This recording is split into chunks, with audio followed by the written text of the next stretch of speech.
आज छोटे यजमान जी करेंगे पूजा।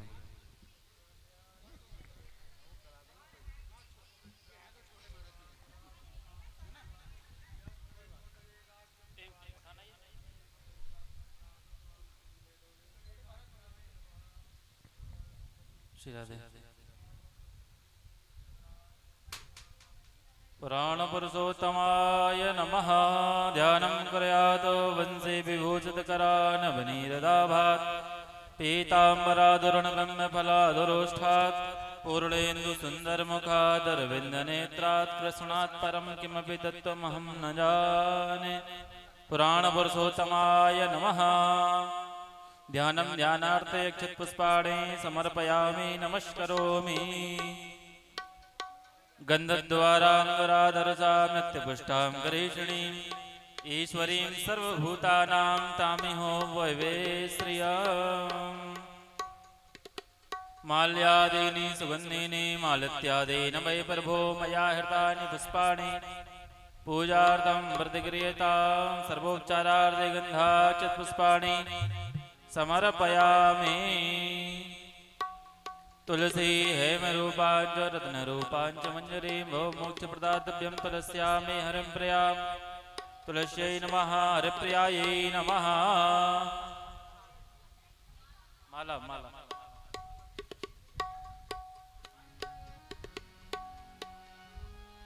तुलसी का पूजन करवा दीजिए। ओम मानाभ्यायासेदन्तर्चग्गुं शेष्णो द्योः श्यामावर्ततो पदव्याम्बो मर्दिशाः श्रोत्रान् तथा लोकान् न कल्पयन्। नैवेद्यं निवेदयामि जलं आचमनीयं समर्पयामि विधुफलानि समर्पयामि ताम्बूलवेदिकां साधुगुण्यार्थे अनन्तकोटिनमस्कारान् समर्पयामि। व्यासाय नमः।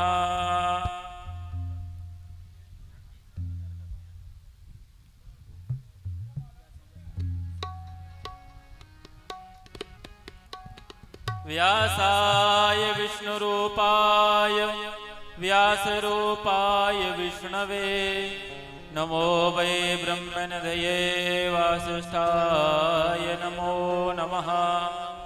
अचतुर्वदनो ब्रह्मा द्विबाहोरपरो हरे अभाललोचनः संवरभगवान् वादरायण। ध्येयं सदा परिभवग्नमभीष्टदोहम् तीर्थास्पदं सविरञ्जनुतं शरण्यं वृत्त्यार्तिहं प्रणतपालभवाब्धिपोतं वन्दे महापुरुषते चरणारविन्दम्। वाञ्छाकल्पतरुभ्यश्च कृपासिन्धुभ्यैव च पतितानां पावनेभ्यो वैष्णवेभ्यो नमो नमः। सीतानाथसमारम्भाम् श्रीरामानन्दार्य मध्यमां अस्मदाचार्यपर्यन्तां वन्दे गुरुपरम्परां। रत्नेश्वर्यै नमः। ज्वालामालिन्यै नमः। सर्वोपचारार्थे गन्धाक्षतपुष्पाणि समर्पयामि। ॐ आरार्ते पार्थिवगुं राजाः पीतोरपरा निधामाभिः देवाः सदा गुंसेव्रहति वितिष्ठ स आत्तवेगं वर्तते तामः। बाल कृष्ण की कीजे अपनो जन्म सुफल कर लीजे। आरती बाल कृष्ण की कीजे अपनो जन्म सुफल कर लीजे। श्री यशोदा जी को परम दुलारो बाबा की अखियन को तारो गोपिन के प्राण सो प्यारो। इन पर प्राण न्योछावर कीजे। आरती बाल कृष्ण की जय। बलदाऊ जी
पुष्पैः देवादिवन्दनम् आत्माभिवन्दनम् पात्रमध्यस्थं तोयं रामितं भागवतोपरि अन्नलग्नं मनुष्याणां सर्वं पापं विपोहति सर्वं दुःखं विनश्यति आरार्तिग्रहणम् हस्तौ वृक्षाल्य हस्ते पुष्पाण्यादाय मन्त्रपुष्पाञ्जलिं कुर्यात् ॐ जिज्ञेन जिज्ञेमाय जन्त देवास्तानि धर्माणि प्रथमान्यासन्न तेह नागमहिमानः सजन्त यत्र पूर्वे साध्याः सन्ति देवाः नानासुगन्धिपुष्पाणि यथा कालोद्भवानि च पुष्पाञ्जलिर्मया दत्त ग्रहाण परमेश्वर मन्त्रपुष्पाञ्जलिं समर्पयामि पुराणपुरुषोत्तमाय नमः सच्चिदानन्दरूपाय विश्वोत्पत्त्यादिहेतवे तापत्रय विनाशाय श्रीकृष्णाय वयं नमः अनन्तकोटिनमस्कारान्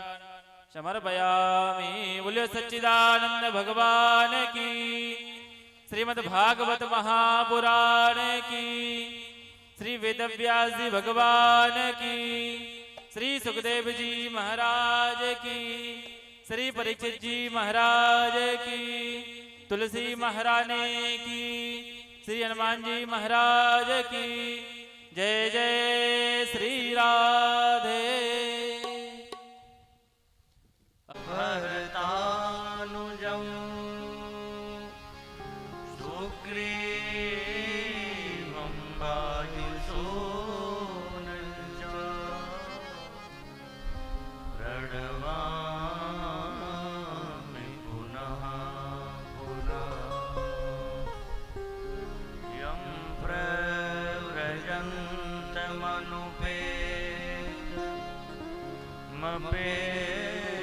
प्रव्रजन्तमनुपेतमपेतकृत्यं द्वैपायनो विरहकातरया जुहाव पुत्रेति तमरे रमण बिहारी हम हैं रमण बिहारी।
भला कहो चाहे बुरा कहो हम हो चुके रमण बिहारी के। कोई भला कहो चाहे बुरा कहो हम हो चुके रमण बिहारी के। ठाकुर हमरे रमण बिहारी हम हैं रमण बिहारी के। ठाकुर हमरे रमण बिहारी हम हैं रमण बिहारी के। साधु सेवा धर्म हमारा काम न दुनियादारी से। साधु सेवा धर्म हमारा काम न दुनियादारी। ठाकुर हमरे रमण बिहारी हम हैं रमण बिहारी के। ठाकुर हमरे रमण बिहारी हम हैं रमण बिहारी के। हम हैं रमण बिहारी के। हम हैं रमण बिहारी के। हम हैं रमण बिहारी के। हम हैं रमण बिहारी के। ठाकुर हमरे रमण बिहारी हम हैं रमण बिहारी के। श्री वृंदावन बिहारी लाल की जय श्री बांके बिहारी लाल की जय श्री अयोध्यानाथ भगवान की जय श्रीमद्भागवत महापुराण की जय श्री वेदव्यास भगवान की जय श्री सुखदेव जी महाराज की जय जगत जननी गौ माता की जय श्री गंगा मैया की जय सद्गुरुदेव भगवान की जय सब संतन की जय सब भक्तन की जय सब विप्रन की जय जय जय श्री राधे जय जय श्री सीताराम नमः पार्वती पतये हर हर महादेव।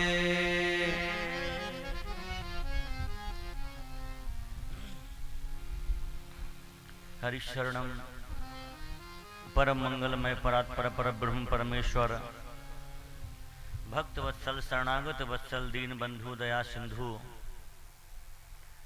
भगवान श्री हरि की महती कृपा करुणा से हम आप सब पितृपक्ष में अपने अपने पूर्वजों को श्रद्धा समर्पण करने के हेतु श्रीमद्भागवत की मंगलमयी चर्चा श्रवण करने के लिए समुपस्थित हैं। वांग्मय स्वरूप में विराजमान साक्षात पुराण पुरुषोत्तम श्री राधा माधव प्रभु को सादर वंदन करते हुए उपस्थित अनेक हमारे ठाकुर जी सभी को खूब खूब वंदन। समुपस्थित संत विद्वान सभी को सादर वंदन करते हुए एवं भगवत भाव से आप सभी को खूब खूब वंदन प्रणाम करते हुए आज के पावन प्रसंग में प्रवेश करें।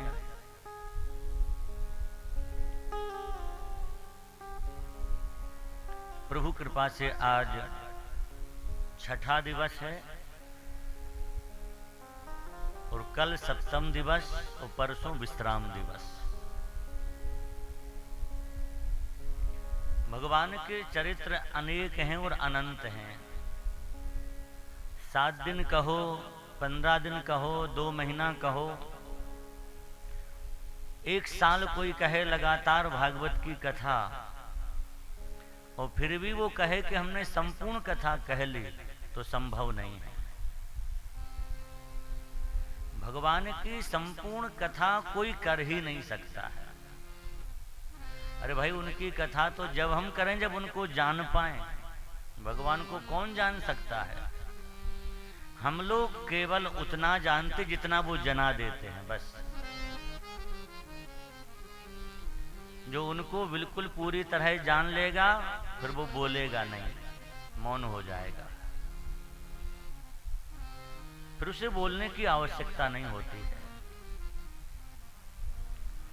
तो भगवान जितना अनुग्रह करते उतनी चर्चा हम लोग श्रवण करते कराते हैं। हमारे यहाँ शास्त्रों में एक बात बार बार आई है,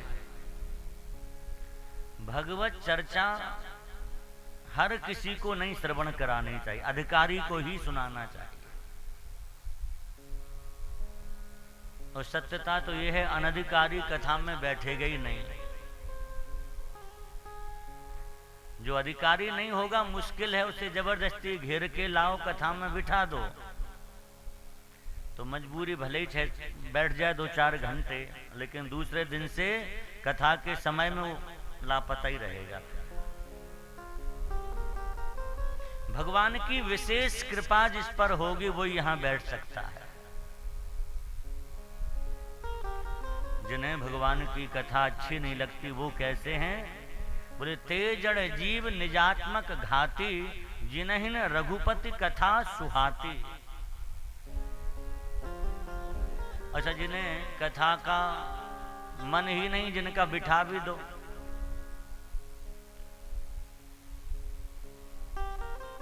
तो उल्टा पलटा अर्थ कर लेगा।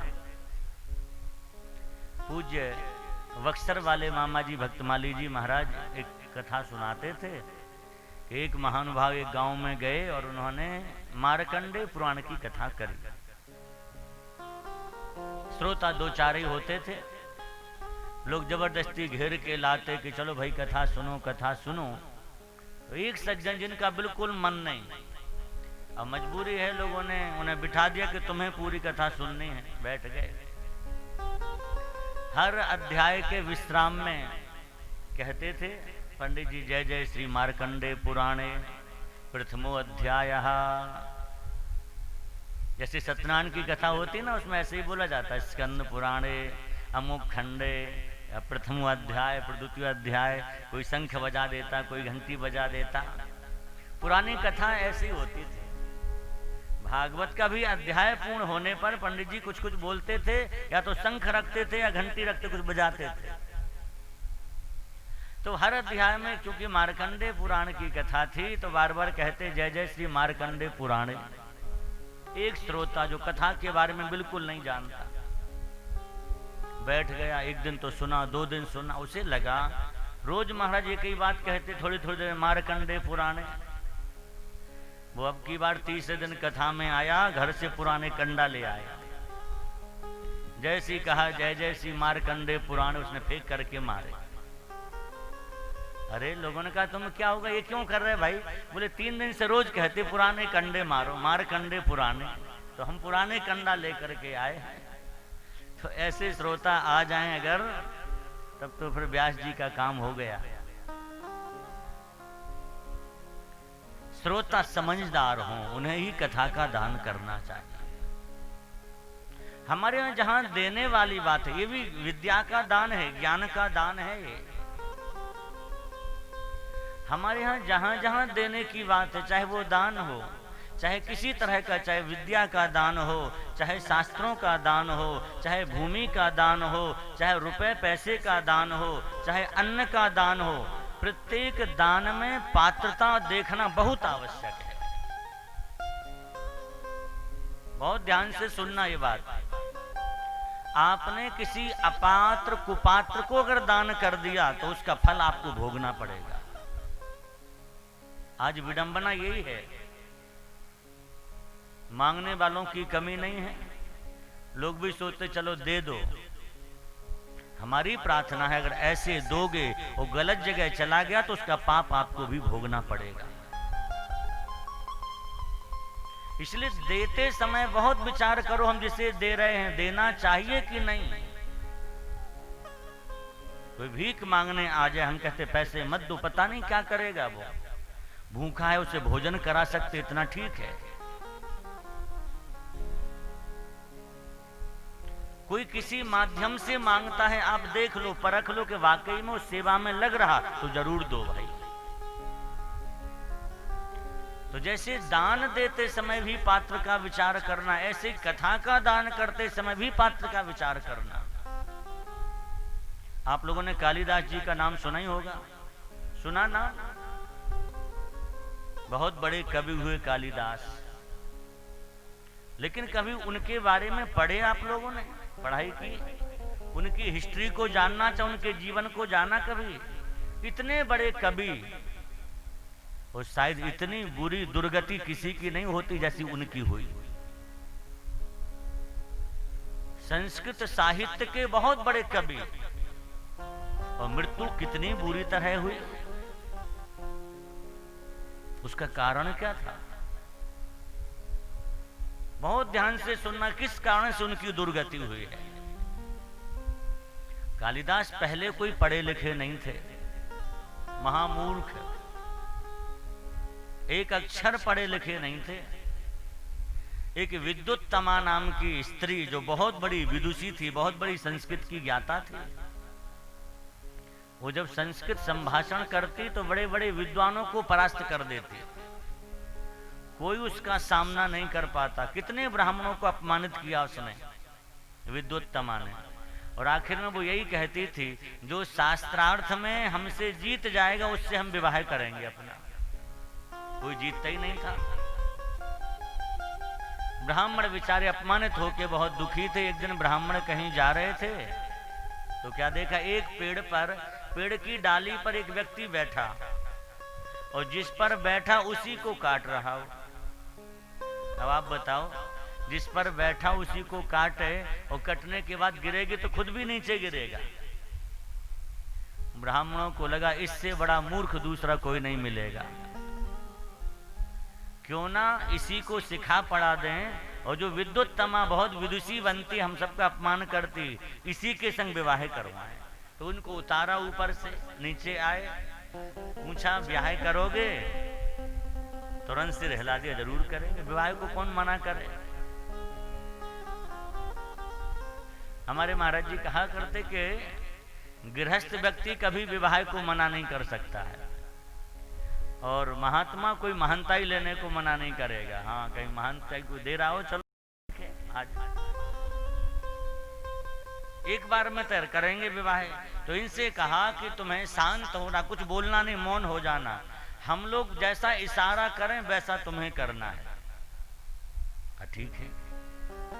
और सब ब्राह्मण मिलकर के विद्युत्तमा के निकट गए। कहा एक बहुत बड़े ब्राह्मण को हम लेकर के आए हैं, बढ़िया उन्हें चौड़ी किनार की धोती पहना दी, लंबा कुर्ता पहना दिया, बढ़िया पगड़ी बांध दी, जिससे लगे बहुत अच्छे पंडित जी हैं, ब्राह्मण हैं।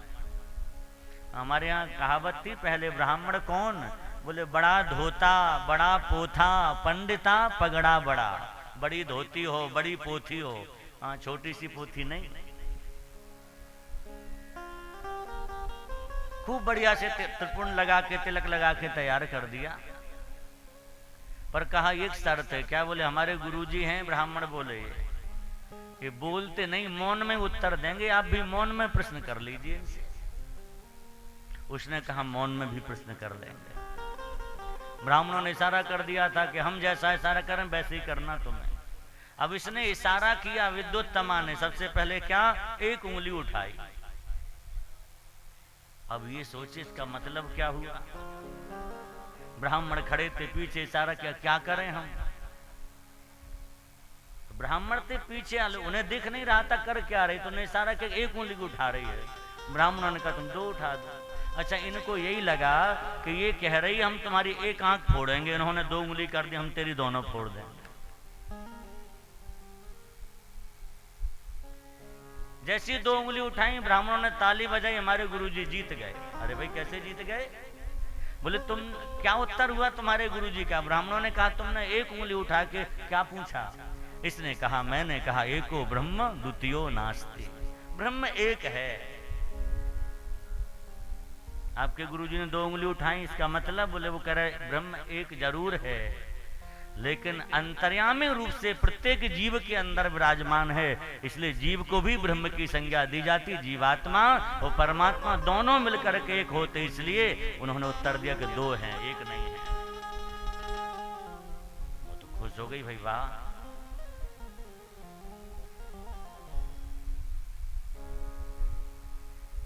इसके बाद फिर उसने अगला प्रश्न किया। कई तरह के उसमें प्रश्न हैं।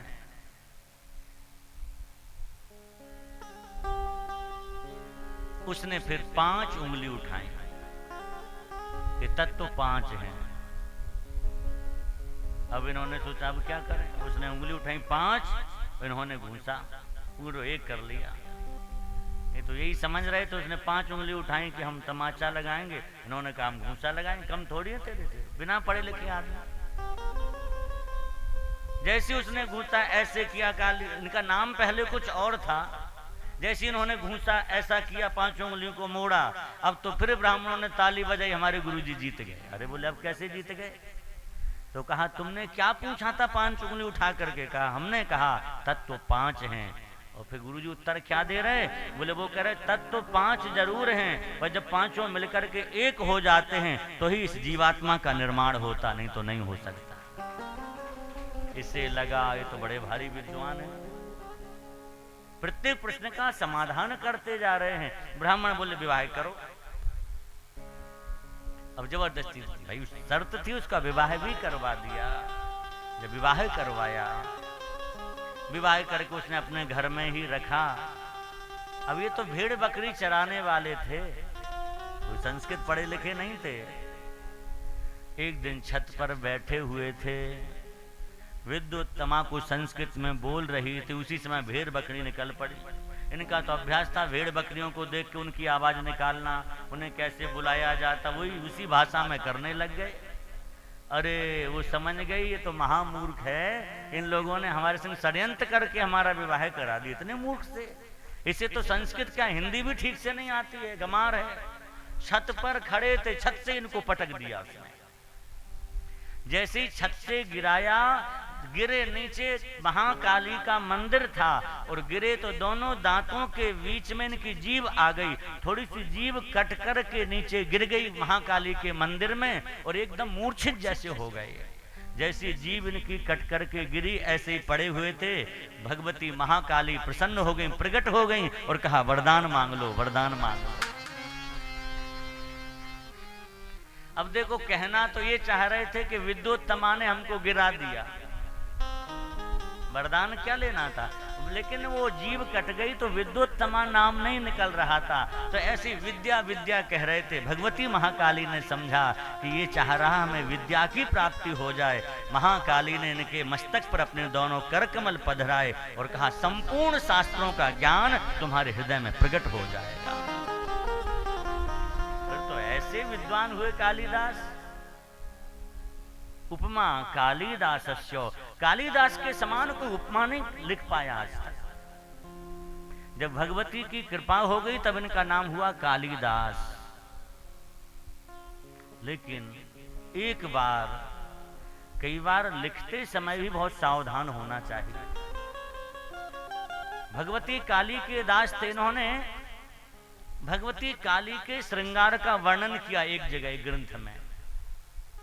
जब काली के श्रृंगार का वर्णन किया, भगवती काली का मुख कैसा है, आंखें कैसी, केस कैसे, हाथ कैसे, और श्रृंगार का वर्णन करते करते मर्यादा भूल गए।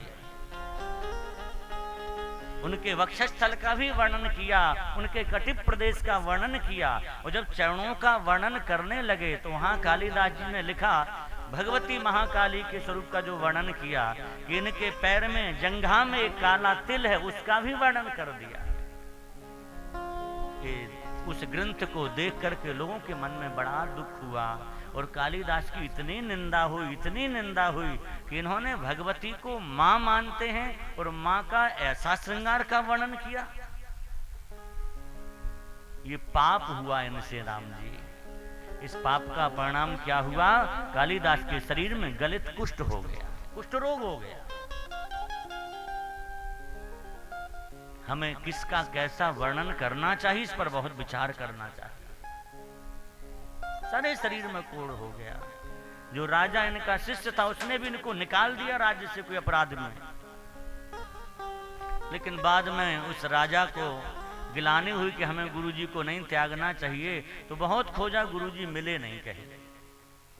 तो राजा ने एक श्लोक लिखवाया, अधूरा, आधा श्लोक, और कहा पूरे राज्य में जगह जगह श्लोक को लगा दो और लिख दो, जो इस श्लोक को पूरा करेगा उसे हम आधा राज्य दे देंगे। और राजा को पता था इस श्लोक को पूर्ण कालिदास के अतिरिक्त दूसरा कोई कर नहीं सकता, क्योंकि कालिदास का पता लगाना था। उस श्लोक, वो श्लोक हमें स्मरण में नहीं है, लेकिन उसका भाव ये था कि हमने सुना है कमल से कमल प्रकट होता है, पर देखा आज तक नहीं कि कमल से कैसे कमल प्रकट हो जाता है। ये अधूरा श्लोक लिख करके जगह जगह लगाया। लेकिन उसी समय एक वैश्या, उसने देखा कि इसमें लिखा है जो बता देगा उसे आधा राज्य मिल जाएगा, और चर्चा चल रही थी कालिदास के अतिरिक्त दूसरा कोई बता नहीं सकता है। वो वैश्या जिस नगर से आई थी, कालिदास जी का निवास कुछ समय से उसी नगर में था। वो उस पर्चा को लेकर के अपने यहाँ चली गई और अपने भवन के, अपने मकान के सामने उसने दीवार पर चिपका दिया, लिख दिया, और साथ में अपनी भी एक फोटो लगा दी। श्लोक के साथ में अपनी, सुंदरी तो थी ही वैसे, अपनी फोटो भी लगाई कि कालिदास यहाँ से निकलेंगे तो जरूर बताएंगे। एक दिन की बात, कालिदास जी वहां से निकल रहे थे, उन्होंने देखा बड़ी सुंदर कोई छवि लगी है, उसके ऊपर देखा कि एक आधा श्लोक लिखा है। तो कालिदास जी लोगों को बुला करके सीढ़ी लगा के चढ़े, और वो पहले तो उस स्वरूप को देखा, बड़ा सुंदर था। फिर श्लोक को देखा कि कमल से कमल कैसे पैदा हो जाता है, इसे जो पूर्ण करेगा उसे आधा राज्य मिलेगा। कालिदास जी ने उसे पूरा किया। वहां तो भाव ऐसा है कि उस स्वरूप को देख के कहा कि इतना सुंदर स्वरूप है जिसकी फोटो लगी थी वैश्या की, कि तेरा मुख कमल की तरह है और तेरे मुख में जो आंख हैं वो भी कमल की तरह ही हैं। तो अभी तक देखा नहीं था, पर आज हमने भी देख लिया है, एक मुख कमल से दो दो कमल प्रकट हो रहे हैं, यही भाव लिख दिया। लेकिन हमें ऐसा लगता, ये नहीं लिखा होगा, कालिदास जी ने लिखा होगा कि भगवान का मुख कमल की तरह है, और जब भगवान के बड़े बड़े नेत्रों को देखा तो लिख दिया होगा जैसे कमल से कमल प्रकट कैसे होता, आप राम जी के मुख को देख लो, श्री कृष्ण के मुख को देख लो, ये नेत्र कमल मानो मुख कमल से प्रकट हो रहे हैं। ऐसा लिखा। जब लिख रहे थे श्लोक तो वैश्या ने देख लिया। विद्वानों का तो मत यही है कि वैश्या की ही प्रशंसा लिखी उन्होंने उस श्लोक में, कि तेरा मुख कमल की तरह है, उसकी प्रशंसा कर दी।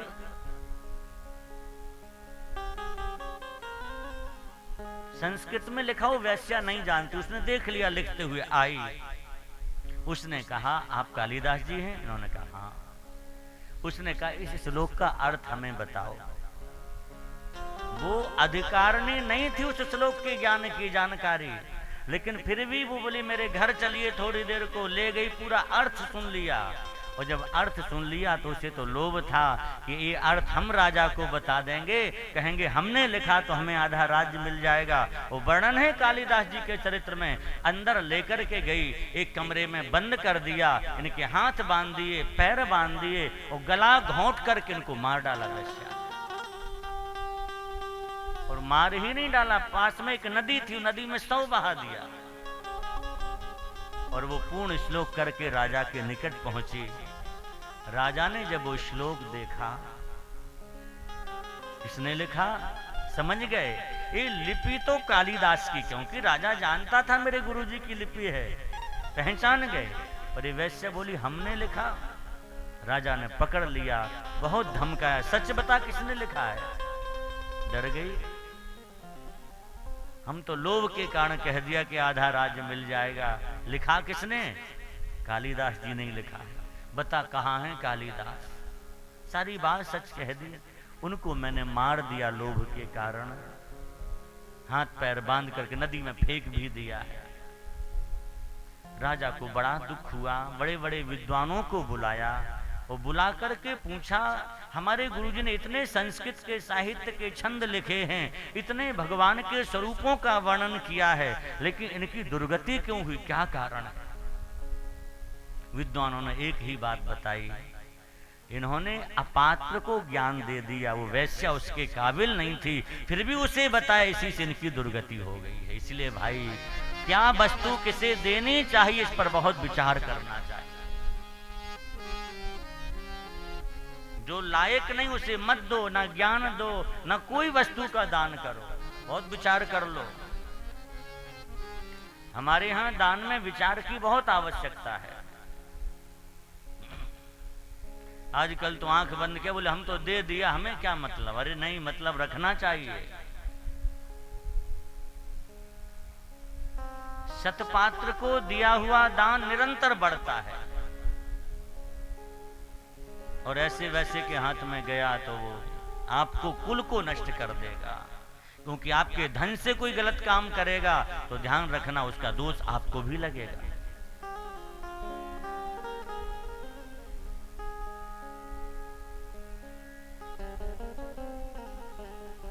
इसलिए विचार पूर्वक दान करें।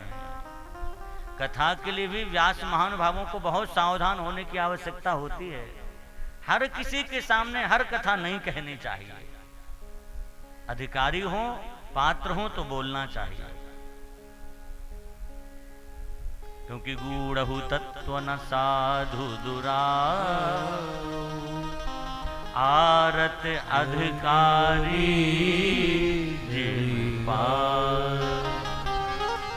अधिकारी मिलता तो सब बता देते हैं। तो भागवत अगर ठीक से सुनेंगे तो आपको पता लग जाएगा हमें क्या करना चाहिए क्या नहीं, बस सावधान होकर सुने भाई। कल हम लोग सुन रहे थे ना, ठाकुर जी सो गए मैया की गोद में दूध पीते पीते, मैया ने जगाया है लाला को। ठाकुर जी जब जगे, मैया की गोद में ही हैं ठाकुर जी। मैया माखन मिश्री देती, ठाकुर जी प्रेम से आरोगते हैं।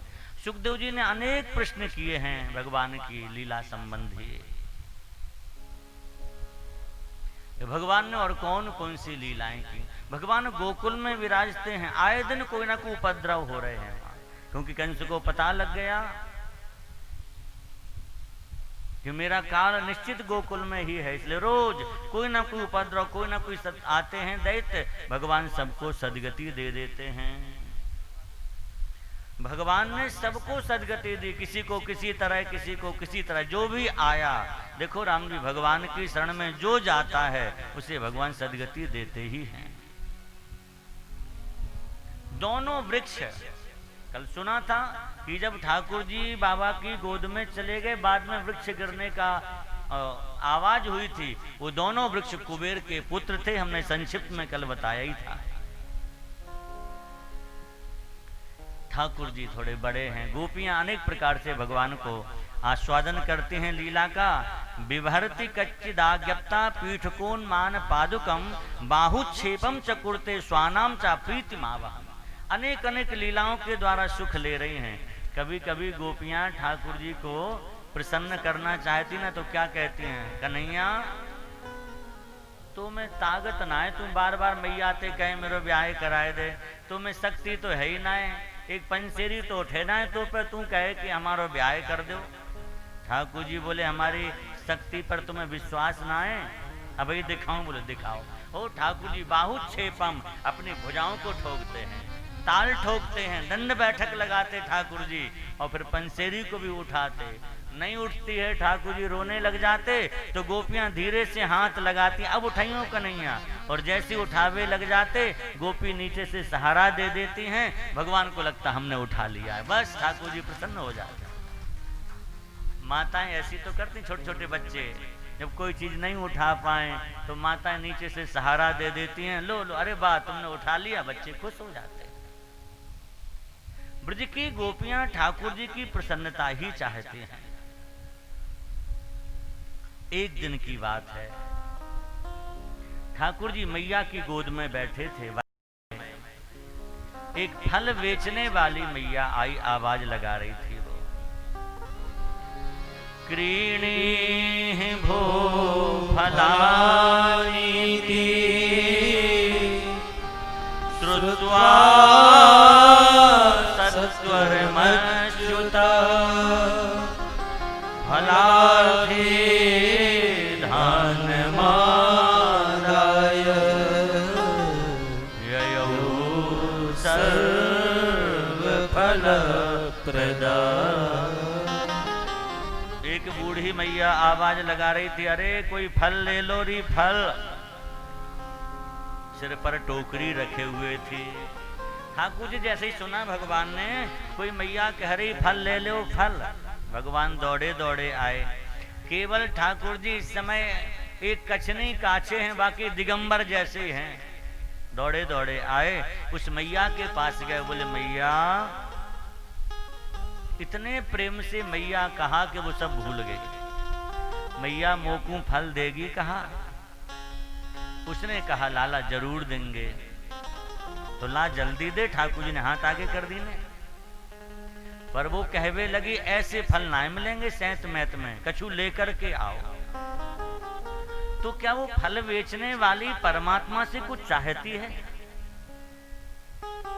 जिसे श्री कृष्ण का दर्शन हो गया उसके मन में और भी कुछ पाने की इच्छा है? सच तो ये है फल बेचने वाली कुछ नहीं चाहती है, लेकिन फिर क्यों कहा श्री कृष्ण से कि आप कुछ लेकर के आओ? वो इसलिए इसने सोचा अभी फल दे देंगे तो लेके चले जाएंगे, लेकिन जब कहेंगे कुछ लेके आओ तो जाएंगे, तो जाते हुए दर्शन हो जाएगा, फिर कुछ लेकर के आएंगे तो फिर दर्शन हो जाएगा, और इसके बाद जब पुनः जाएंगे तो फिर से भी दर्शन होगा। तो कई बार दर्शन के लोभ से इसने कह दिया कुछ लेकर के आओ। भगवान छोटे छोटे हाथों में थोड़े से अनाज के दाने लाए, वो रास्ते में गिर गए थे, हाथों को ऐसे उलट दिया, डलिया में ले अब दे दे। सुखदेव जी कह रहे हैं रत्न ही अपूर्य, सारी टोकरी रत्नों से भर गई। भगवान लाए थे कुछ और, लेकिन पूरी टोकरी रत्नों से भर जाती है। कहा मैया फल दो। उस वृद्धा ने कहा श्याम सुंदर, एक बार मेरी गोद में बैठकर मुझे मां कह दो, तब फल देंगे। भैया ब्रज में जो भी जन्मा है वो सौभाग्यशाली है। इस फल बेचने वाली का सौभाग्य देखो, कह रही श्याम सुंदर मेरी गोद में बैठ के एक बार मेरे से मां कह दो। भगवान दौड़ के गए और गोद में बैठ गए। वो कहा मैया ला मुझे फल दे दे। जैसे ही मां कहा, भागवत में वर्णन है, इसके शुष्क पयोधरों से स्तनों से दूध झरने लगा और भगवान ने फल बेचने वाली का स्तनपान किया है। परीक्षित जी कह रहे भगवान ये कौन भाग्यशाली है जिन्हें परमात्मा को स्तनपान कराने का अवसर मिल गया? ये कौन देवी है? तो कहा ये सामान्य स्त्री नहीं है, ये रामावतार में निषादराज गुह की जो मां थी वही फल बेचने वाली कृष्णावतार में बनी है। गर्ग संगीता में कथा है कि जब निषादराज गुह ने राम जी की बड़ी सहायता की, उस समय जब राम जी लौटने लगे तो राम जी ने कहा निषाद अपने परिवार वालों का परिचय कराओ, जरा अपने परिवार का परिचय करा दें।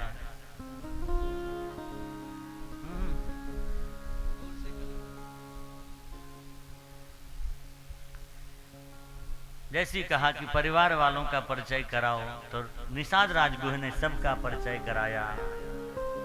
ये हमारे अमुक हैं, ये भाई हैं, ये चाचा हैं, ये ताऊ हैं, और एक किनारे में मैया बैठी हुई थी। जैसे ही कहा भगवान जो किनारे पर बैठी हैं वो मेरी माँ है। जैसे ही सुना राम जी ने कि निषादराज गुह की माँ है, आज दौड़ करके राम जी गए। जैसे कौशल्या मैया को प्रणाम करते, ऐसी निषाद राज की माँ के चरणों में मस्तक रख करके प्रणाम किया। वो वृद्धा धन्य हो गई है। और राम जी ने कहा माँ कुछ मांग लो, जो मन में इच्छा हो मेरे से आज मांगो। उस निषाद राज की माँ ने कहा प्रभु अगर देना ही चाहते हो तो एक वरदान दे दो। मेरे मन में ऐसी इच्छा है, जब आपको देखती हूं तो मेरा मन करता है क्या कभी वो भी दिन आएगा कि आपको गोद में बिठा के मैं स्तनपान कराऊं, दूध पिलाऊं। राम जी हंसने लगे, बोले मैया अब तो बहुत विलंब हो गया, मैं बहुत बड़ा हो गया, लेकिन तुमने मन में इच्छा की है कि आपकी गोद में बैठ कर के मैं स्तनपान करूं, दूध पीऊं, तो आप चिंता मत करो, कृष्णावतार में तुम फल बेचने वाली बनोगी और हम तुम्हारी गोद में बैठ के एक दिन तुम्हारा स्तनपान जरूर करेंगे।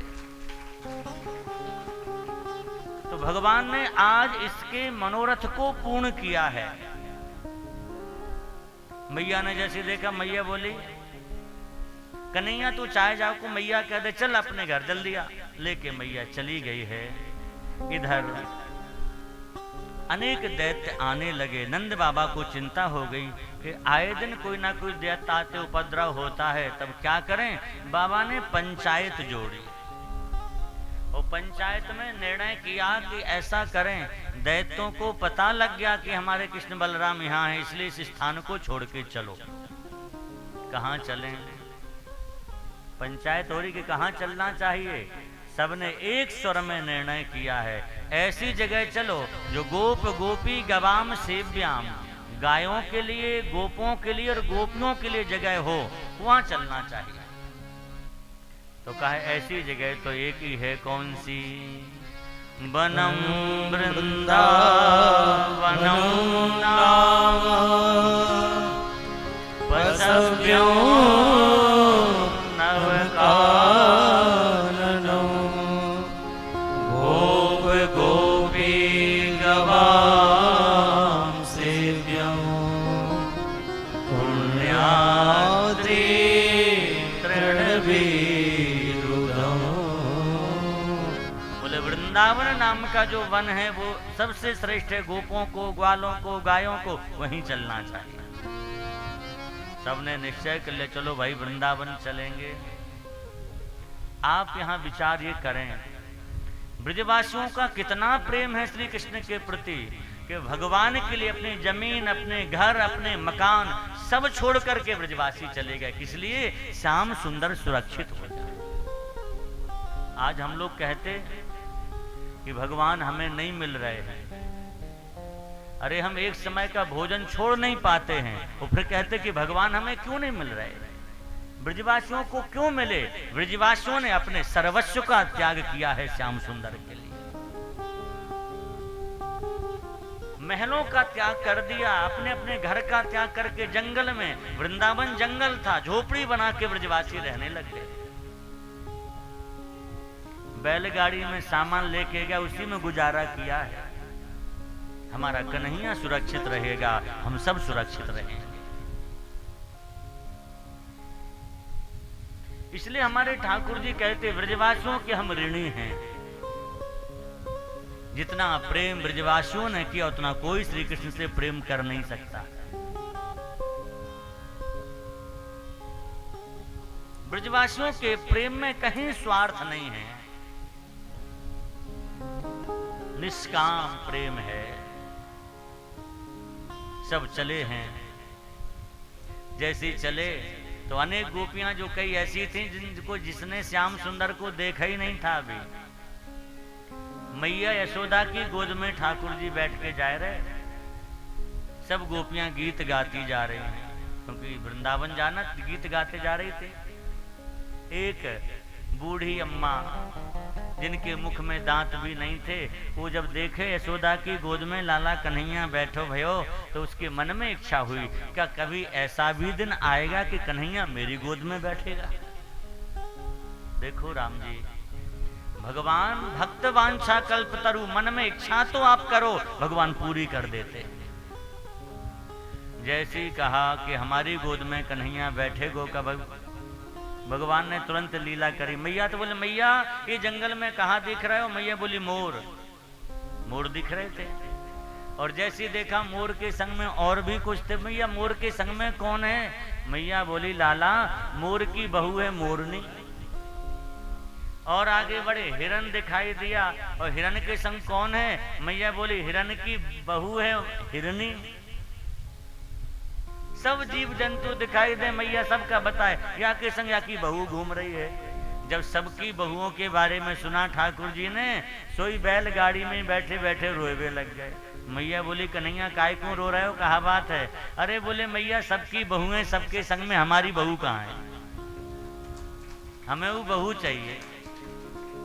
अब ठाकुर जी रूस गए, यात्रा स्थगित हो गई। क्यों रुकी यात्रा? बोले कन्हैया रूस गए हैं। काय को रूस है? बोले बहू के लिए रूस गए। तो जितनी गोपियां थीं सब लाइन से खड़ी हो गई। मैया बोली, देख लाला कन्हैया, ये सब तेरी बहुएं, पसंद कर ले, जो तो ठीक लगे तेरी बहू है। अब ठाकुर जी पसंद कर रहे हैं। एक गोपी के सामने गए, सामने उसको देखा, चरणों की तरफ, मुख की तरफ, थोड़ा मुस्कुराए देख करके, फिर ऐसे किया कि ठीक नहीं है। फिर दूसरी की तरफ गए, किसी को इशारा किया तेरी नाक टेढ़ी है, किसी से इशारा किया तेरी आंख अच्छी नहीं है, किसी की तरफ किया तेरा मुंह बड़ा है, किसी की तरफ कहा तेरे कान अच्छे नहीं हैं। सबको फेल करते चले गए, कोई पसंद नहीं आया। वही वृद्धा जो चाह रही थी कि हमारी गोद में कभी बैठे, बेचारी इतनी बूढ़ी थी, खड़ी भी नहीं हो सकती, बैठी थी। भगवान उसके सामने गए, वो बैठी थी, ठाकुर जी बैठ गए सामने और उसको देखा, देख करके मुस्कुराए हैं। वो भी श्याम सुंदर को देख करके मुस्कुरा गई है। और बस ठाकुर जी ने मैया को बुलाया, मैया मैया इधर आइयो, इधर आइयो। मैया जैसी आई, बोले कहा बात है, बहू मिल गई का? बोले मैया मिल गई, बहू मिल गई। कौन सी? बोले ये बहू ठीक है हमारे लिए। तो बस उसकी गोद में बैठ गए हैं। गोपियां ताली बजाए लग गई हैं। गोपी बोली, लाला कन्हैया तूने बहू अच्छी खोजी ना, तेरे मोहड़े में दांत ना बाके मुख में दांत, जोड़ी बढ़िया बनी। ये क्यों किया भगवान ने? इसलिए उसके मन में इच्छा थी कि श्याम सुंदर कभी मेरी गोद में बैठे हैं। उसके मनोरथ की पूर्ति के लिए भगवान ने ये लीला की है। हम निवेदन करें, भगवान की कोई भी लीला अन्यथा नहीं होती, उसके पीछे आप देखेंगे कोई ना कोई हेतु होता, कारण होता है। भगवान व्यर्थ में कोई कीड़ा नहीं, उनकी कोई भी इच्छा व्यर्थ में नहीं होती, बिना कारण के कोई क्रिया करते ही नहीं। अब तो सब वृंदावन के लिए फिर चल पड़े, क्योंकि यात्रा स्थगित थी। अब ठाकुर जी राजी हो गए, तो वहां आधे रास्ता से फिर ठाकुर जी मैया की गोद में बैठ के नहीं गए, उसी वृद्धा की गोद में बैठ करके वृंदावन तक गए। ठाकुर उसे धन्य धन्य किया है। अब वृंदावन है कैसा? जैसे वृंदावन में प्रवेश किया है, तो वृंदावनम संप्रविश्य सर्वकाल सुखा तत्र चक्रुर्व्रजावासं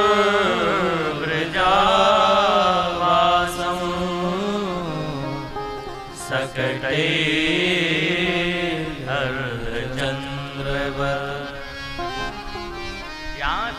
महाराज वृंदावन की विशेषता बता रहे। क्या विशेषता है? बोले सर्वकाल सुखावहम। यहाँ दुख नहीं रहता, यहाँ सुख ही सुख रहता है। आप कभी चले जाओ, आपको आनंद ही आएगा। हमारे वृंदावन में इतने उत्सव होते हैं कि दिन कम पड़ जाएंगे, उत्सव कभी कम नहीं पड़ते हैं। साल भर में 365 दिन होते हैं, लेकिन हमारे वृंदावन में कई मंदिर ऐसे जहां एक साल में 380 उत्सव होते, एक दिन में दो उत्सव महोत्सव।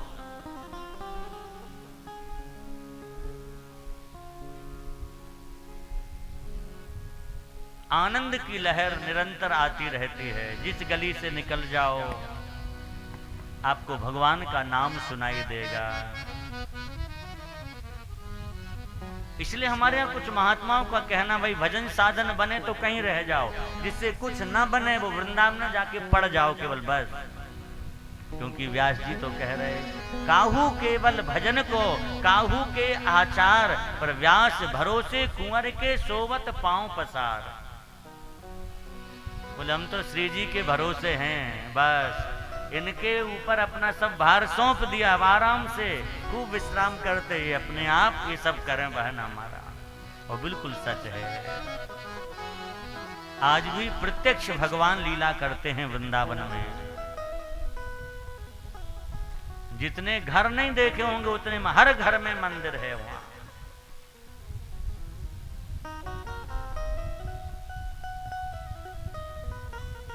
निरंतर ब्रजवासी कोई ना कोई मनोरथ करते रहते, इसलिए वृंदावन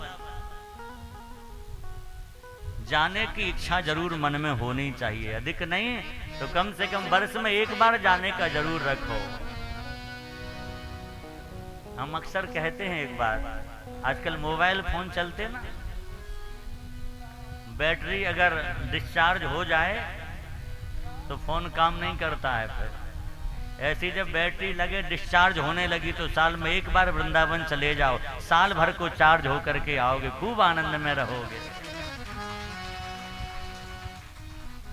सत्संग से, दर्शन से, तीर्थ जाने से इस मन की बैटरी चार्ज होती, मन लगा रहता है। नहीं तो पता नहीं है कब मन की बैटरी डिस्चार्ज हो जाए और फिर बस मन काम करना ही बंद कर दे। इसलिए मन चार्ज बना रहे, ये निरंतर भगवान में लगा रहे, इसके लिए चलो वृंदावन चलते हैं।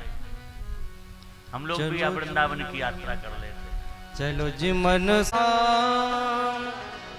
रटेंगे राधे जू को नाम मिलेंगे कुंज बिहारी, ओढ़ के कांवर कारी ओ मिलेंगे कुंज बिहारी, ओढ़ के कांवर कारी। हाँ चलो जी मन श्री वृंदावन धाम, चलो जी मन श्री वृंदावन धाम, रटेंगे राधे जू को नाम मिलेंगे कुंज बिहारी, ओढ़ के कांवर कारी।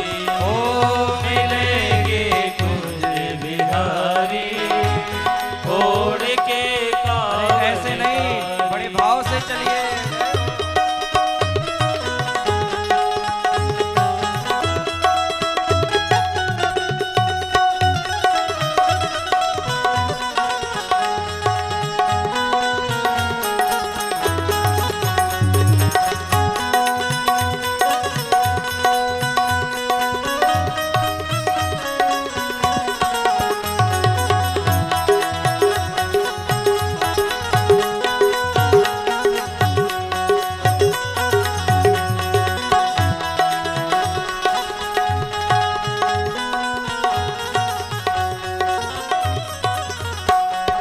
प्रात होत हम श्री यमुना जी जाएंगे, प्रात होत हम श्री यमुना जी जाएंगे।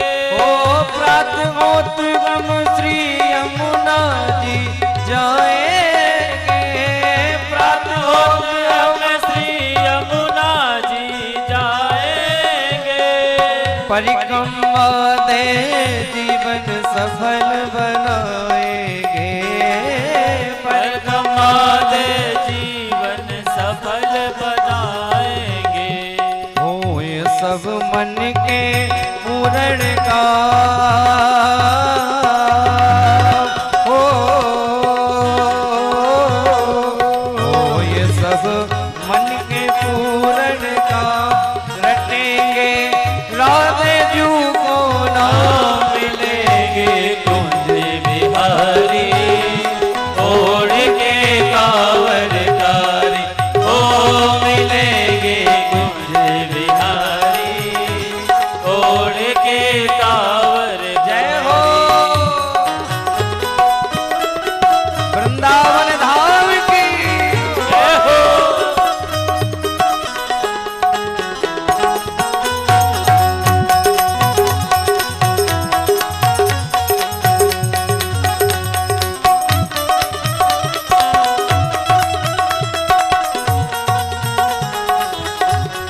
बरसाने वाली की जय हो।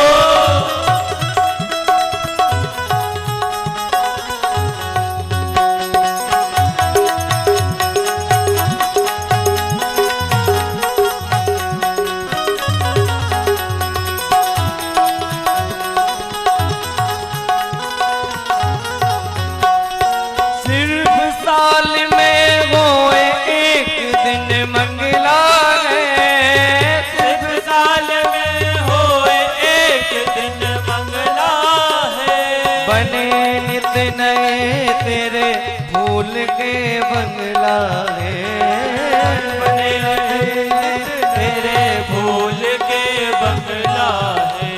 अरे क्यों भटके खामा खा, अरे क्यों भटके खामा खा, रटेंगे श्यामा जू को नाम मिलेंगे कुंज बिहारी, ओढ़ के कांवरकारी ओ मिलेंगे कुंज बिहारी, ओढ़ के राधे राधे।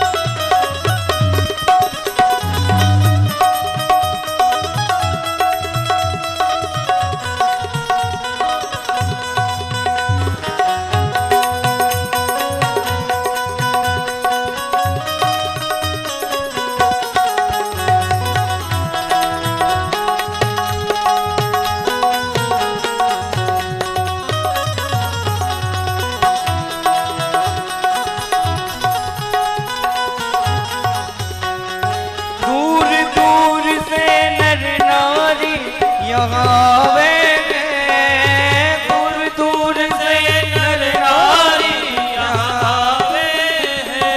अक्षय तीज को दरस चरण के पाते हैं, अक्षय तीज को दरस चरण के पाते हैं। करें सब मन के पूरन का,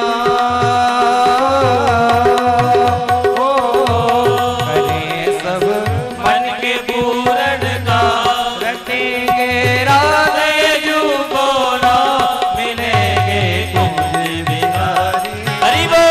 ओढ़ के कांवरकारी ओ मिलेंगे कुंज बिहारी, ओढ़ के कांवर। राधे राधे राधे राधे राधे राधे राधे राधे राधे राधे राधे राधे राधे राधे राधे। ओ वृंदावन में, राधे राधे ओ वृंदावन में, राधे राधे ओ बरसाने में, राधे राधे ओ बरसाने में, राधे राधे ओ गली गली में, राधे राधे ओ बांके बिहारी, राधे राधे राधा वल्लभ, राधे राधे राधा रमण जी, राधे राधे राधा दामोदर, राधे राधे राधे राधे राधे राधे राधे राधे राधे राधे राधे राधे राधे राधे राधे राधे राधे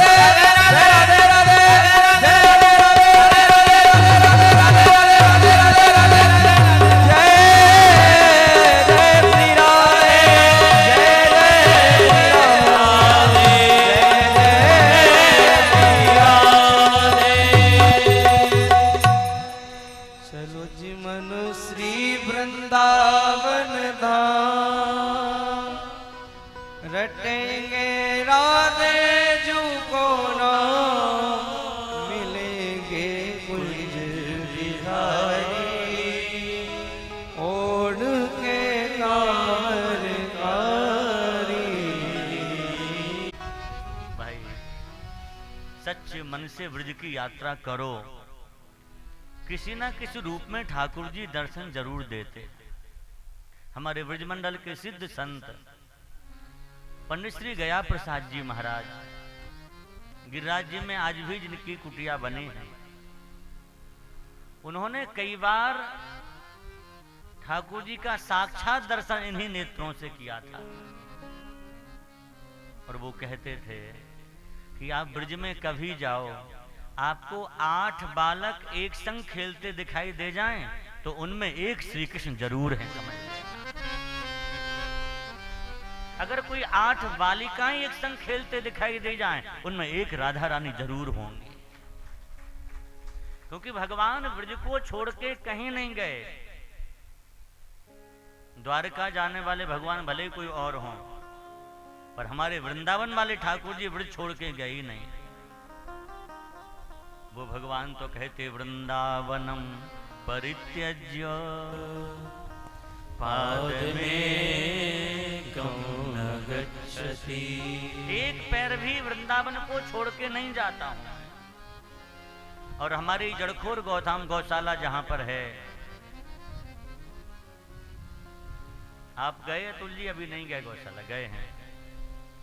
लगभग 10,000 गाय वहां पर हैं अभी हमारी गौशाला में। अभी 2 महीने हम वहीं पर थे, उत्सव चल रहा था चातुर्मास में।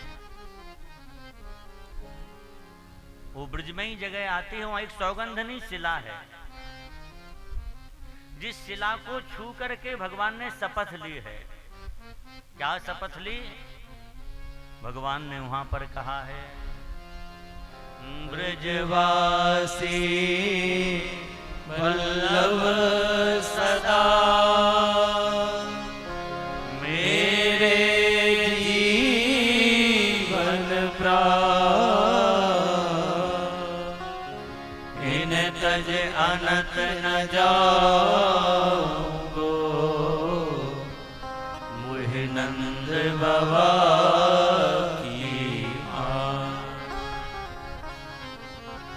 कह रहे ब्रजवासी मेरे जीवन प्राण हैं, और कह रहे ब्रजवासियों से मैं नंद बाबा की शपथ खा के कहता हूं, हम ब्रजवासियों को छोड़ के कभी नहीं जाएंगे। इसलिए आज भी ठाकुर जी ब्रज में विराजते हैं। आज भी भगवान की लीला नित्य होती है वृंदावन में। बस हमें वो अधिकार प्राप्त नहीं है, हमें वो दृष्टि प्राप्त नहीं, इसलिए हम अनुभव नहीं कर पाते। सच तो यह है, हम लोग वृंदावन जाते हैं तो इस भाव से जाते नहीं हैं कि हम भगवान का दर्शन कर सकें ठीक से। बिहारी जी गए, बस होके चले आए। धाम में जाने के बाद भी धाम के ठाकुर याद नहीं रहते हैं। क्या याद रहता? अरे भाई वाह, बिहारी जी के बाहर वो लस्सी बहुत अच्छी मिलती है, कोई कहेगा चाट पकौड़ी बहुत अच्छी मिलती, वो याद रहता। बस टिकिया भल्ला ये याद रहते हैं, बिहारी जी याद नहीं रहते, क्योंकि उसके लिए हम गए नहीं।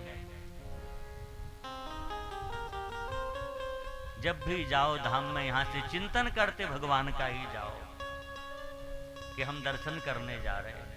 और दर्शन करने जाओ तो संग में एक मनोरथ करके जरूर जाना।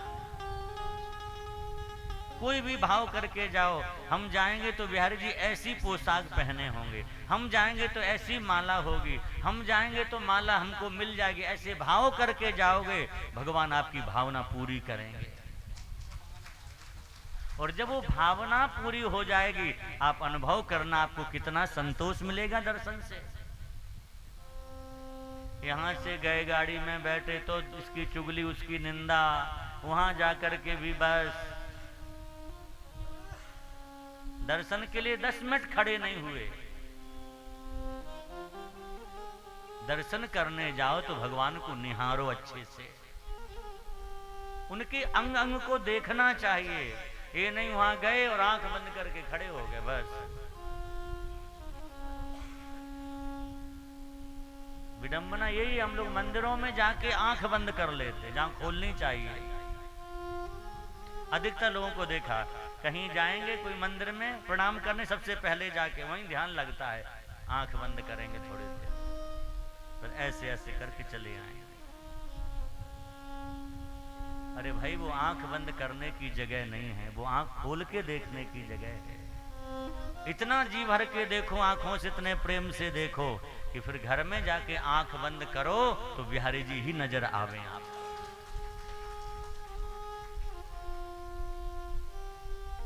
भाव पूर्वक दर्शन करना चाहिए। जो बिहारी जी का आप लोग दर्शन करने जाते, वो कोई किसी कारीगर की बनाई मूर्ति नहीं है। स्वामी हरिदास जी के प्रेम के कारण स्वयं प्रकट हैं बिहारी जी महाराज। साक्षात बिहारी जी हैं। बाद में इस रूप में वो हो जरूर गए, लेकिन साक्षात हैं वो, किसी कारीगर ने नहीं बनाया उनको, किसी मूर्तिकार की रचना नहीं है, साक्षात प्रकट है। हमारे ब्रज में जितने भी प्राचीन ठाकुर सब साक्षात हैं। श्री राधा वल्लभ लाल जी साक्षात हैं। श्री हरिवंश महाप्रभु को दहेज में मिले थे ठाकुर जी। हाँ, वैसे तो ये विरक्त थे, विवाह करना ही नहीं चाहते थे। एक माता जी थी, एक महान भाव ब्राह्मण दंपति थे, उनके पास में ठाकुर जी थे। ये गए, इनका प्रेम हो गया राधा वल्लभ लाल जी से। तो कहा ये हमें दे दो। बोले ऐसे नहीं मिलेंगे, एक शर्त पे देंगे, हमारी 2 पुत्री हैं, तुम विवाह कर लो, दहेज में ठाकुर जी दे देंगे। जी तो दहेज के मिले ठाकुर जी हैं, कितना प्रेम से रखा है। देवबन यहीं आसपास ही है वो जगह जी, यहीं से चल के गए। इसलिए यहाँ राधा वल्लभ लाल जी का बड़ा प्रभाव है, मेरठ में सब जगह खूब यहाँ ठाकुर जी के प्रेमी, क्योंकि यहीं से गए ना वहां। तो ये जो वृंदावन के ठाकुर हैं, हम निवेदन करें, वो किसी रचनाकार के रचे हुए नहीं हैं। महात्माओं के, रसिकों के हृदय में जो स्वरूप प्रकट हुआ, वही इस आकार में आके प्रकट हो गए।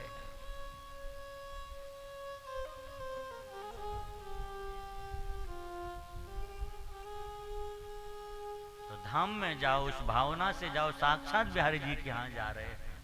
धाम आज भी वही है, लेकिन हमारी दृष्टि पवित्र नहीं तो हमें धाम का दर्शन नहीं होता है। हमें ईंटा पत्थर कंक्रीट के बने हुए मकान दिखाई देते, मंदिर देते, लेकिन वृंदावन जो है वो किसी रचनाकार का रचा हुआ नहीं है, वो दिव्य भगवान के द्वारा निर्मित है। वृंदावन धाम संपूर्ण। हाँ, कोई संत कृपा करे तो वृंदावन का वास्तविक स्वरूप का दर्शन हो जाए, नहीं तो हम लोगों को तो ईंटा पत्थर ही दिखाई देंगे। और संत अपात्र कुपात्र पर भी कृपा कर दें तो उन्हें वृंदावन का वास्तविक रूप दिखाई दे जाता है। अकबर बादशाह है, यवन था, लेकिन स्वामी हरिदास जी की कृपा हो गई तो इसको दिव्य वृंदावन का दर्शन हो गया था। इसलिए अकबर बादशाह है, भले ही हमारे धर्म को नहीं मानता था। आप इतिहास में देख लें, वो स्वामी हरिदास जी की फोटो उसने बनवा के रखी थी, और अपने इबादत खाने में जहां वो इबादत करता था वहां हरिदास जी महाराज की छवि रखता था। उनका भक्त था।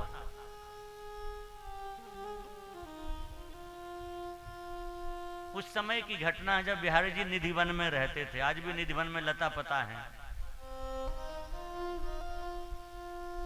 आप जानते हैं सब।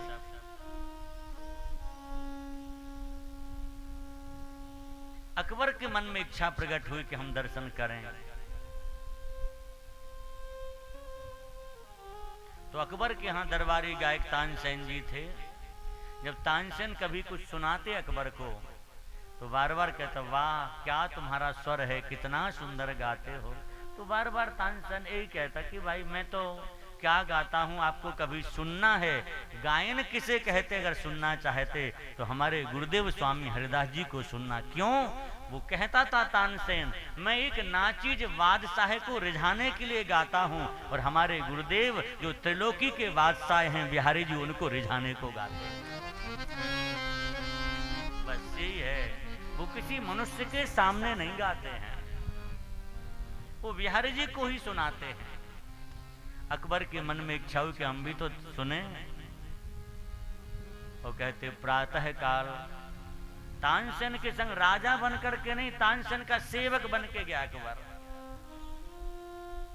का कोई पूछे तो कह देना हम इनके सेवक हैं। उनका सामान भी ले लिया, पेटी उटी उठा ली होगी। और जैसे प्रातः काल पहुंचे हैं तानसेन से, स्वामी हरिदास जी ने कहा कुछ गाओ।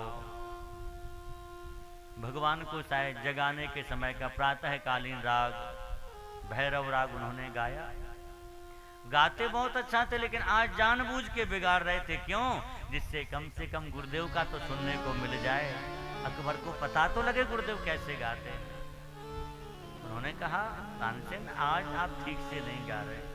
तानसेन ने कहा गुरुजी आप बता दीजिए। कहा हमारे ठाकुर जी ऐसे नहीं जगेंगे, जरा प्रेम से जगाओ। और जैसे ही स्वामी हरिदास जी ने प्रातःकालीन वेला में ठाकुर जी को जगाने के लिए राग आलापा,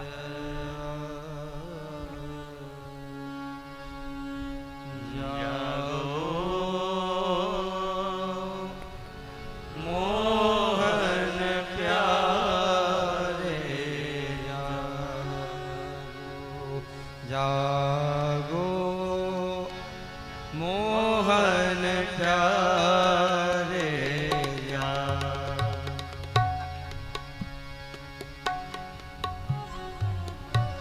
मोहन प्यारे जागो मोहन प्यारे जागो मोहन प्यारे जागो जागो मोहन प्यारे जैसे गाया आज अकबर सुन के रह नहीं पाया, बार बार वाह वाह करने लगा। इन्हें लगा कि हम बिहारी जी को रिझाने को गा रहे थे, हमारे राग का स्वाद किसने ले लिया, कौन है? डर गया अकबर ने, सारी बात बता दी। मैं जहां पनाह है बादशाह अकबर हूं, आपका दर्शन करने आना, छुप के आया। और आखिर में अकबर ने कहा मैं आपके शरण में हूं, आप कुछ सेवा बताएं, क्योंकि मैं राजा हूं, बादशाह हूं, तो कुछ सेवा देना चाहता हूं। आप बता, आज्ञा करें, क्या दे दें? स्वामी जी लता पता के नीचे रहते थे, कुछ लेते नहीं थे कभी किसी से। दो ही चीजें ली जाती थी, केवल कोई भी जाए भक्त, रुपया पैसा नहीं लिया जाता उस समय, केवल दो चीजें लेते थे। क्या? कै सुगंध कै राग बर, या तो बढ़िया सुगंधित इत्र लेकर के जाओ, वो बिहारी जी को लगाया जाता। हमारे ठाकुर जी को खुशबू बहुत प्रिय है, सुगंधी बढ़िया, इसलिए भगवान को पुष्प भी चढ़ाओ तो सुगंधित चढ़ाना चाहिए। या आपको गाना आता तो बढ़िया राग में कुछ सुना दो, अनुराग पूर्वक। और स्वामी जी कुछ नहीं लेते, बार बार कहा इसने कुछ सेवा बताओ, कुछ सेवा बताओ। तो कहा चले जाओ केसी घाट जो है ना वृंदावन में, वहां सीढ़ी का एक कोना टूट गया, उसे बनवा देना। अकबर को लगा हमारे जैसा बादशाह है, ये कह रहे सीढ़ी का कोना बनवा देना। अरे भाई, हमसे आज्ञा करते सोने चांदी के घाट बनवा देते हम, इतनी छोटी सी सेवा हमें बता रहे। लेकिन स्वामी जी से प्रत्युत्तर करने की सामर्थ्य नहीं हुई। जैसे कहा कि जाओ, ये गया।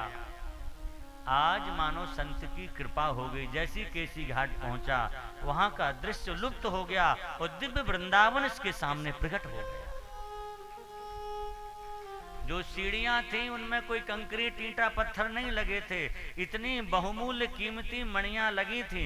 अकबर ने जब उन मणियों को देखा तो विचार करने लगा, हम तो क्या, हमारे जैसे करोड़ों बादशाहों की बादशाहियत बिक जाएगी तो भी एक मणि हम खरीद नहीं सकते, इतनी महंगी मणियां हैं। इस लोक की मणियां है ही नहीं है। बस लौट के आया, स्वामी जी के चरणों में गिर गया, स्वामी क्षमा करना।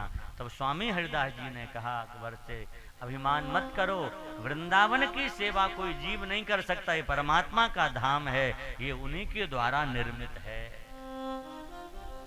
तो हमें अधिकार प्राप्त नहीं, इसलिए हमें वास्तविक वृंदावन का अनुभव नहीं हो पाता।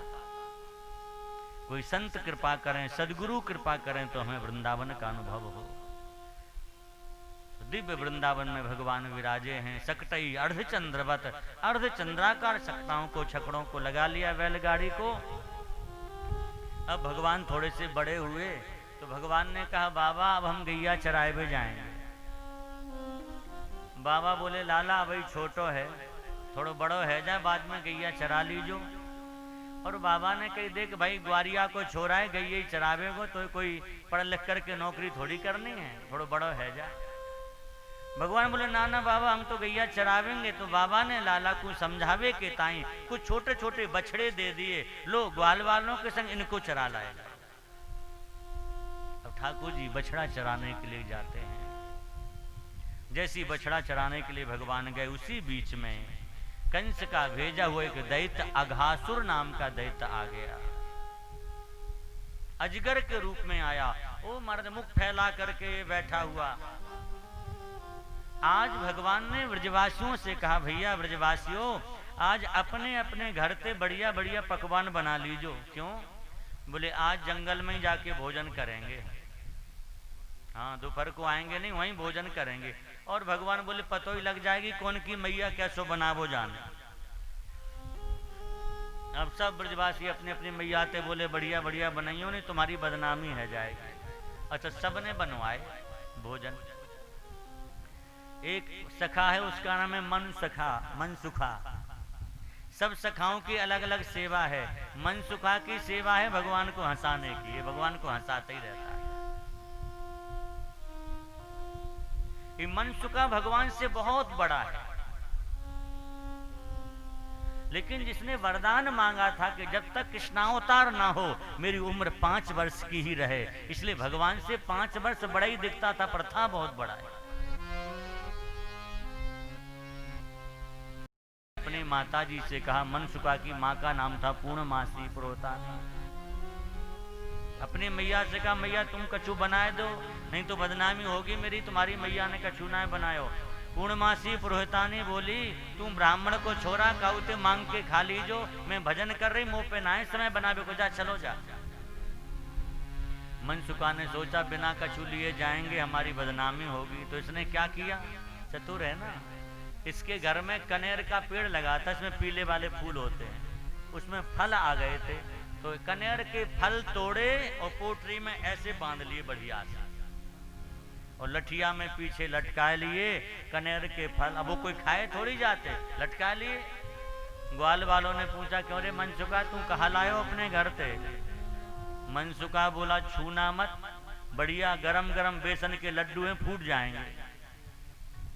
इसके आगे चल रहा था सुबल नाम का सखा, और सुबल सखा ने अपने घर से लड्डू बनवाए थे, इसने देख लिया था, तो ठीक सुबल के पीछे मनसुखा खड़ा हो गया और धीरे से उसकी पोटरी ढीली कर दी, एक लड़ुआ निकाल ले और 2 कनेर के फल उसमें डाल दे।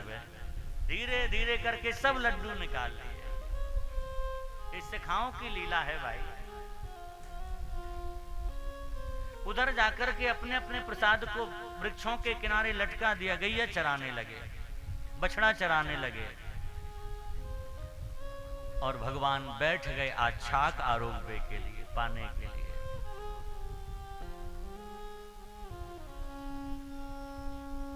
इसी बीच में अघासुर आए हुआ था। बछड़े अघासुर के उदर में प्रवेश कर गए, बड़ा भारी मुंह फैला के बैठा था, ऐसे लगा गुफा होगी। जब बछड़े गए, ग्वालवाल भी चले गए, ग्वालवाल गए तो श्री कृष्ण भी चले गए।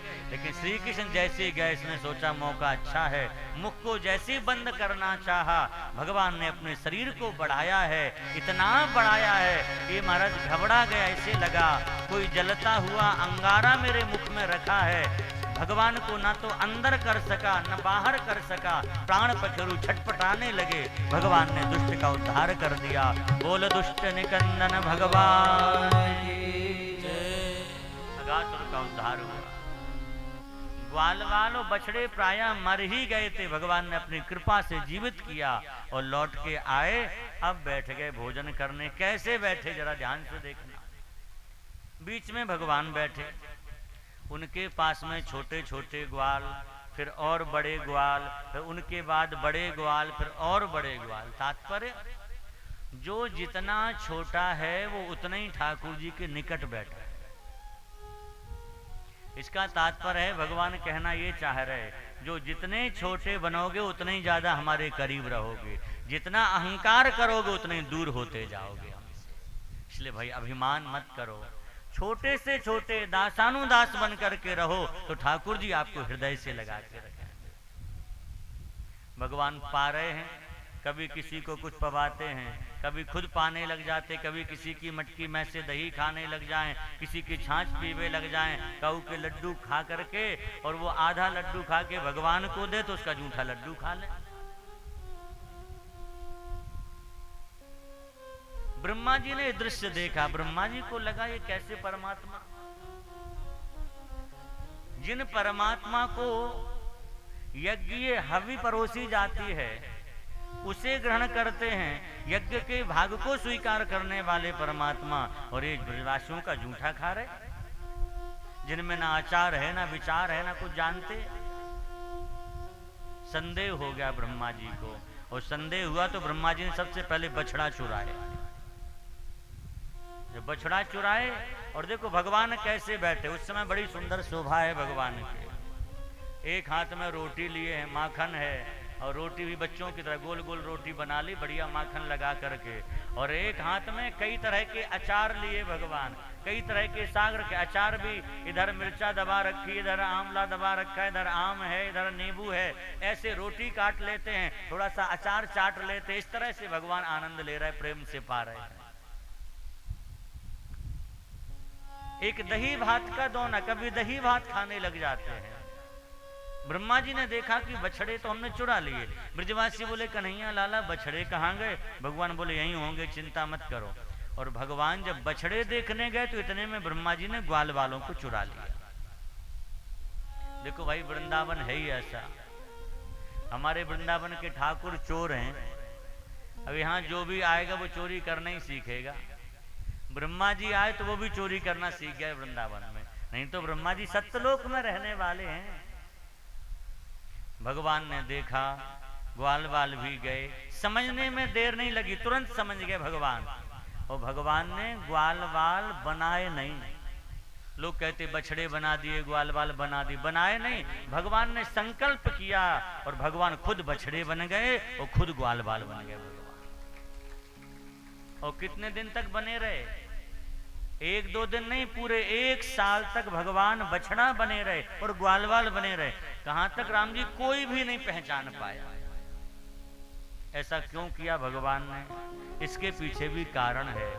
भगवान जब पद्मगंधा गाय का दूध पीते थे तो और गाय सोचती कभी कन्हैया हमारो हु दूध पिएगो कहा। तो आज जितने बछड़े हैं सब श्याम सुंदर हैं, मानो सभी गायों को धन्य कर रहे हैं। जब ठाकुर जी मैया यशोदा की गोद में बैठते तो और गोपियां सोचती कन्हैया कबू हमारी गोद में बैठे को कहा। तो आज जितने ग्वालवाल हैं सब श्याम सुंदर हैं, मानो सबके मनोरथ को भगवान ने पूर्ण किया है। अच्छा, गोपियां बहुत प्रेम करने लग गई बच्चों से। गाय बछड़ों को इतना प्रेम करती, ऐसे चाटती जैसे आज ही जन्म हुआ हो। दाऊ जी को लगा कि ये गाय पहले तो इतना प्रेम करती नहीं थी, आखिर है क्या? अरे राम जी, दाऊ जी भी 1 साल के बाद जान पाए कि लीला ये है, हमारो कन्हैया ही बछड़ा बन गए हो। अब देखो 1 साल तक एक जैसा बनना बड़ा मुश्किल है।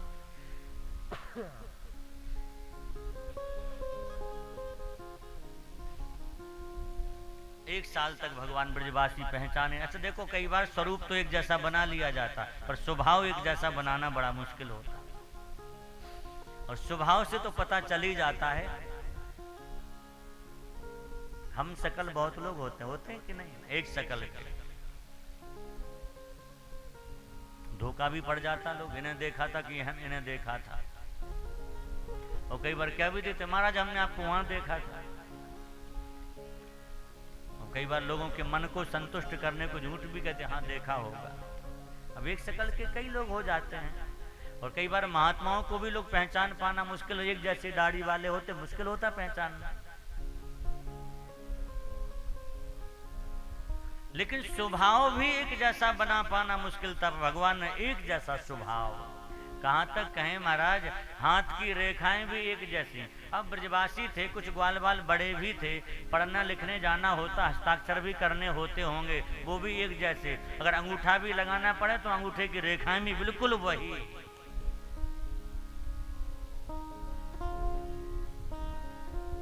1 साल के बाद दाऊ दादा ने पहचान गए दाऊ जी। ब्रह्मा जी ने देखा चलो जाकर के देखें कोई बचा ब्रज मंडल में, सब रो रहे होंगे, क्या दशा है ब्रज की। और ब्रह्मा जी महाराज जैसे आए हैं तो क्या देखा ब्रह्मा जी ने, यहाँ तो पहले से ज्यादा आनंद हो रहा है। एक घटना और घटी उसी बीच में। क्या? एक कथा जरा ध्यान से सुनना। जो लोग भगवान की रास लीला में शंका करते हैं उनकी शंका का समाधान है। लोग कहते ना कि भगवान ने दूसरों की स्त्रियों के संग रास क्यों किया। हम निवेदन करें, भगवान ने दूसरों की स्त्रियों के संग रास नहीं किया। जिनके संग भगवान का विवाह हो चुका था उन गोपियों के संग भगवान ने रास किया। जब 1 साल को ठाकुर जी ही ग्वाल बाल बन गए, उसी समय सांडिल्य जी आए हैं और ब्रजवासियों से बोले भैया 1 साल के लिए विवाह के मुहूर्त बहुत अच्छे आए हैं, इस समय अपनी अपनी कन्याओं का कन्यादान कर दो। भले ही वो कन्या 5 साल की हो चाहे 7 साल की हो, कन्यादान अभी कर दो। जब समझदार हो जाए तो बाद में ससुराल भेज देना, पर अभी करो क्योंकि मुहूर्त है। और इस समय जो कन्यादान करेगा उसे साक्षात भगवान विष्णु को अपनी कन्या देने का पुण्य मिलेगा। सब ब्रजवासियों ने उन्हीं ग्वाल बालों से विवाह पक्का किया और 1 साल तक रोज महाराज विवाह हो रहे थे, बढ़िया पंगत हो रही थी लड्डू कचौड़ी की। ब्रह्मा जी को लगा ब्रजवासी रो रहे होंगे, यहाँ सब विवाह की पंगत हो रही रोज रोज। तो उस समय जो विवाह हुआ उन गोपियों का विवाह किसी ग्वाल से नहीं हुआ, श्री कृष्ण के साथ में हुआ है, इसलिए वो श्री कृष्ण की बहुएं थीं। भगवान ने उन्हीं के संग महाराज किया, दूसरों के साथ नहीं किया। ब्रह्मा जी ने आकर के देखा यहाँ तो बहुत आनंद हो रहा है। ब्रह्मा जी फिर ब्रह्मलोक में गए, देखा सब योग निद्रा में सोए हैं, फिर आए। अब तो ब्रह्मा जी समझ गए हमसे अपराध हो गया, चलो क्षमा मांगना चाहिए। तो ब्रह्मा जी महाराज क्षमा मांगने को आए और ब्रह्मा जी ने लगभग 40 श्लोकों में स्तुति की है। ब्रह्मा जी महाराज कह रहे हैं नौमी प्रभु से तदड्यं वराय गुंजावतंस परिपे चलस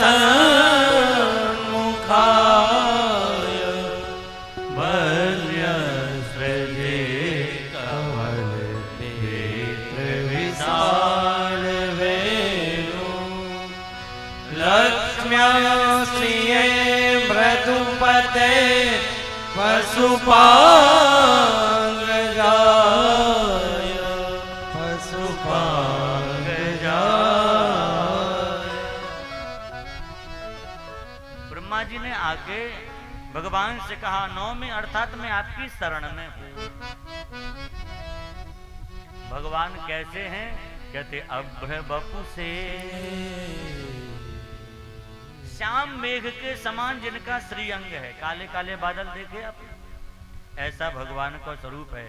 और तडिदंबर आयो, भगवान का पीतांबर ऐसे शोभा पा रहा है जैसे काले काले बादल उमड़ घुमड़ करके आ जाएं, उनमें जो पीले रंग की बिजली चमकती है, पीतांबर बिल्कुल बिजली की तरह चमक रहा है। देखो भाई, बुद्धिमान लोग बादल को देख के अनुमान लगा लेते हैं वर्षा होगी कि नहीं होगी। कई तरह के बादल होते हैं, कहावत प्रसिद्ध है, कुछ लोग कहते कुछ बादल गरजते ही गरजते हैं बरसते नहीं हैं। लोग कहते नहीं तो गरजने वाले हैं बरसने वाले नहीं हैं। कुछ ऐसे होते जो बरसते ही बरसते हैं। तो बुद्धिमान लोग अनुमान लगाते कि कौन से बादल बरसेंगे। हमारे शास्त्रों में कारिका है, वाताए कपिला विद्युत, अगर पानी बरसना होगा ना तो आकाश में पीले रंग की बिजली चमकेगी। अनुभव कर लेना कभी। वाताए कपिला विद्युत, अगर वर्षा होनी होगी तो पीले रंग की बिजली चमकेगी। और कृष्णा सर्व विनाशाय, अगर काले रंग की बिजली चमके तो समझ लेना कि विनाश होने वाला है। दुर्भिक्षा सिता भवेत, अगर सफेद रंग की बिजली चमके तो समझ जाना अकाल पड़ने वाला है। लाल रंग की बिजली अगर चमके तो समझ लेना कोई देवी आपदा आने वाली है। तो मानो ब्रह्मा जी कह रहे जैसे पीले रंग की बिजली चमकती है, उसे देख के अनुमान लगाया जाता कि वर्षा होगी। तो आपका श्रीअंग तो काले बादल की तरह है, पीतांबर पीली बिजली की तरह चमक रहा है। हमें विश्वास है आपकी कृपा की वर्षा हम पर जरूर होगी, आप कृपा करेंगे। और भगवान आपने गुंजा को पहन रखा, गुंजा वतंस परिपिक्ष लसन मुखायो। गुंजा जानते आप लोग, अलग अलग क्षेत्रों में अलग अलग नाम होते हैं। हमारे ब्रिज में चिरबटी भी कहते हैं उसे। गुंजा की माला भी होती है, समझ लीजिए सुनार लोग रखते हैं तौलने के लिए, आधा मुंह लाल होता आधा काला, ऐसी एक छोटा सा दाना होता है, उसको गुंजा संस्कृत में कहा जाता है। उस गुंजा की माला भगवान ने पहन रखी है। यहाँ क्या कहते उसको जी? जोखड़ी, जोखड़ी कहते हैं। अलग अलग क्षेत्रों में अलग अलग नाम है। मानो ब्रह्मा जी कह रहे भगवान आपने वो माला पहन रखी तो आप मुझे भी हृदय से लगाएंगे। वन्य सृजे कवल वेत्र विषाण वेणु, आपने अपने हाथ में एक वेत्र ले रखा है, एक वेणु को ले रखा आपने, एक आपने लकड़ी को पकड़ रखा है। जब इन सबको आपने अपनाया है तो आप हमें भी अपनाएंगे, हमें विश्वास है। भगवान के हाथ में एक श्रृंग है, जब गैयाओं को बुलाना होता तो उसे बजाते हैं, गैया दौड़ी चली आती है। एक भगवान के हाथ में वेत्र है, छड़ी है, और एक बांसुरी है। ये तीनों कौन है? हमारे यहां पुराणों में वर्णन है। बंसी कौन है? कहते वंशस्तु भगवान रुद्रा, भगवान शिव ही बांसुरी बन करके आ गए। यष्टिस्तु कमलासन, जो छड़ी है भगवान श्री कृष्ण के हाथ में वो कौन है? साक्षात महालक्ष्मी ही छड़ी बन करके आ गई है।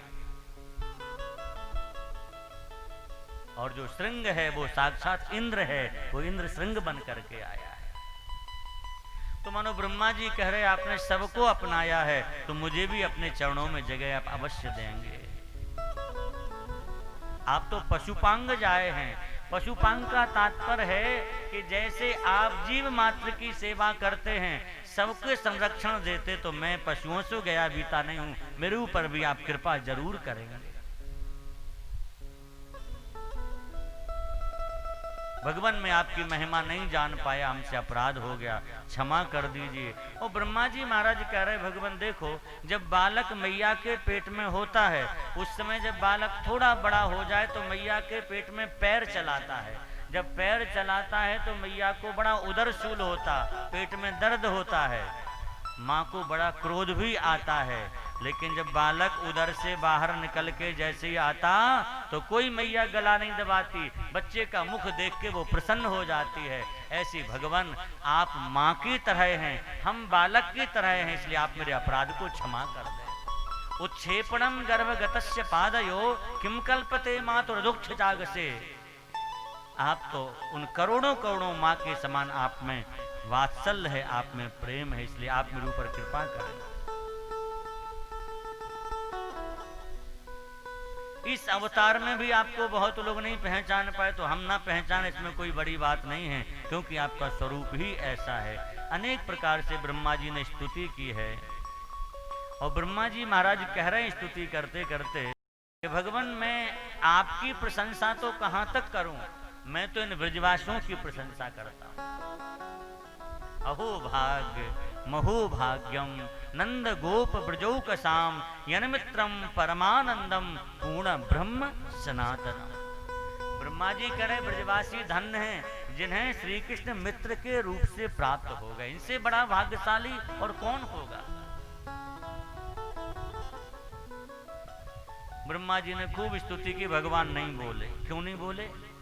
मानो भगवान कहना चाह रहे ब्रह्मा जी आप सब जानते फिर भी आपने अनजान होकर कैसा कार्य किया, इसलिए भगवान ने ब्रह्मा जी को क्षमा नहीं किया। ब्रह्मा जी जल्दी जल्दी में परिक्रमा किए, इशारा किया भगवान ने जाओ पधारो। इन्हें लगा और नाराज ना हो जाए तो परिक्रमा की, लिखा तीसरा 3 परिक्रमा करके ब्रह्मा जी चले।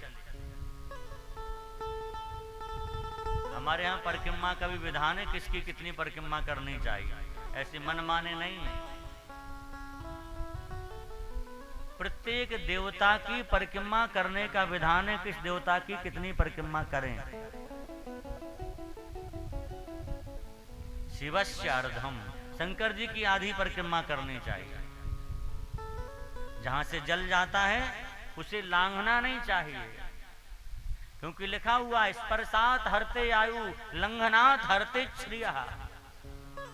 जलहरी का स्पर्श हो जाए पैर से जहां से जल निकलता है तो आयु कम होती, और जो लांग जाए उसकी संपत्ति चली जाती, लक्ष्मी चली जाती। तो शंकर जी की आदि वहां तक जाओ फिर वापस लौट आओ।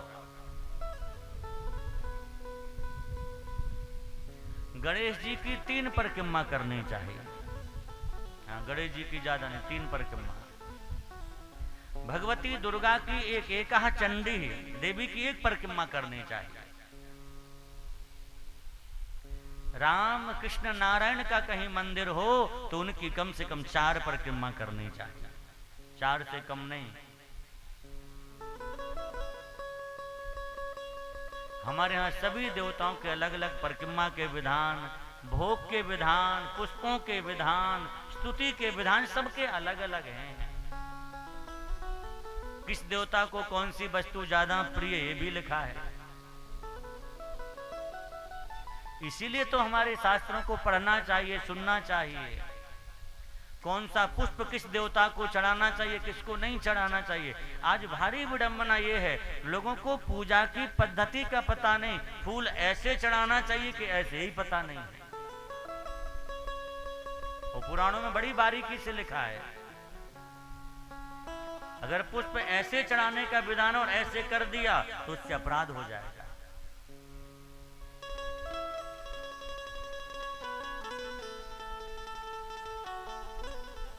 ब्रह्मा जी भूल गए, क्योंकि घबराए थे तो जल्दी में केवल 3 परिक्रमा करके गए। हमारे ब्रज में एक कथा और प्रसिद्ध है, जब ब्रह्मा जी जा रहे थे तो रास्ते में उनको बहुत खच्चर, घोड़ा और ऊंट दिखाई दी, उन पर बहुत सामान लदा हुआ था। ब्रह्मा जी को लगा ये सब लोग कहाँ जा रहे इतना सामान लेकर के। लोगों से पूछा ब्रह्मा जी ने, भाई ये इतना सामान कहाँ जा रहा, और इन ऊंट खच्चर घोड़ाओं पर क्या लदा हुआ है। तो उसमें कुछ लोग थे, उन्होंने कहा इसमें ब्रह्मा बनाने का मटेरियल लदा हुआ है। जब किसी लोग का ब्रह्मा कुछ गड़बड़ी करता है तो नया ब्रह्मा बना करके बिठा दिया जाता है। ब्रह्मा जी को लगा अब इन्होंने तो क्षमा किया ही नहीं, लगता अपने ब्रह्मलोक से और गए हैं।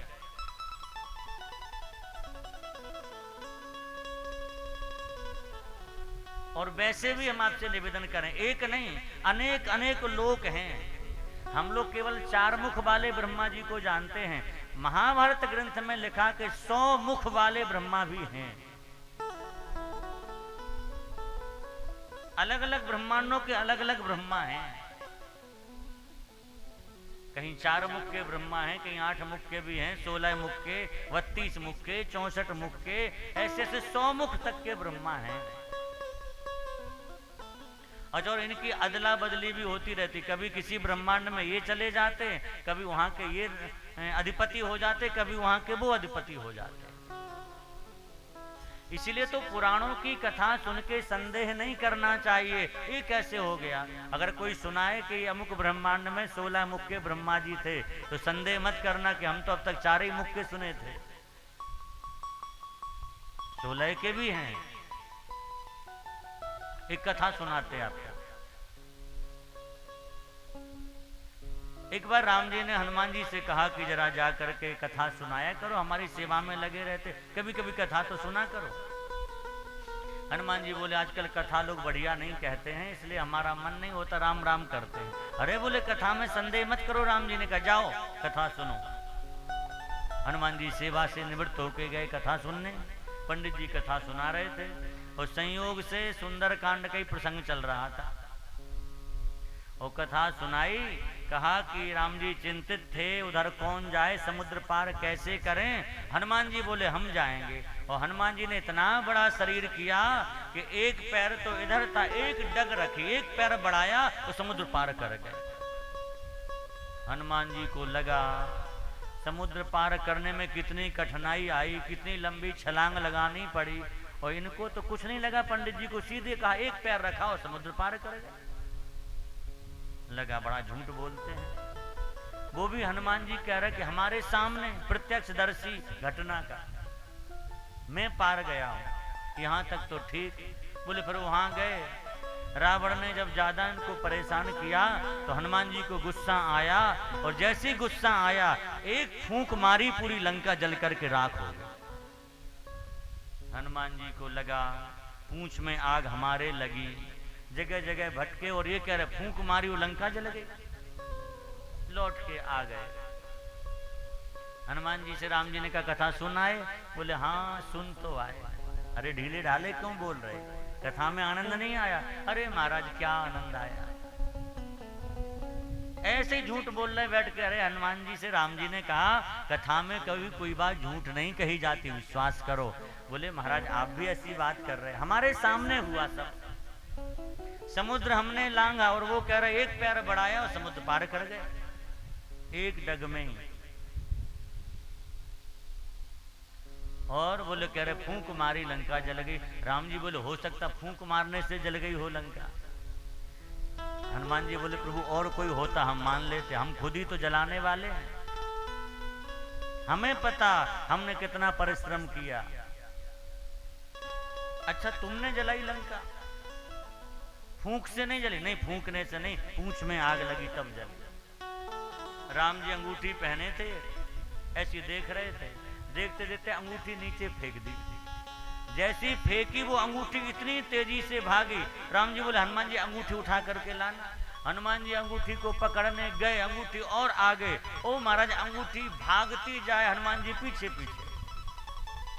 एक पर्वत के नीचे गिरी अंगूठी, हनुमान जी छलांग लगाए और जैसी गुफा में प्रवेश कर गए अंगूठी तो नहीं दिखी।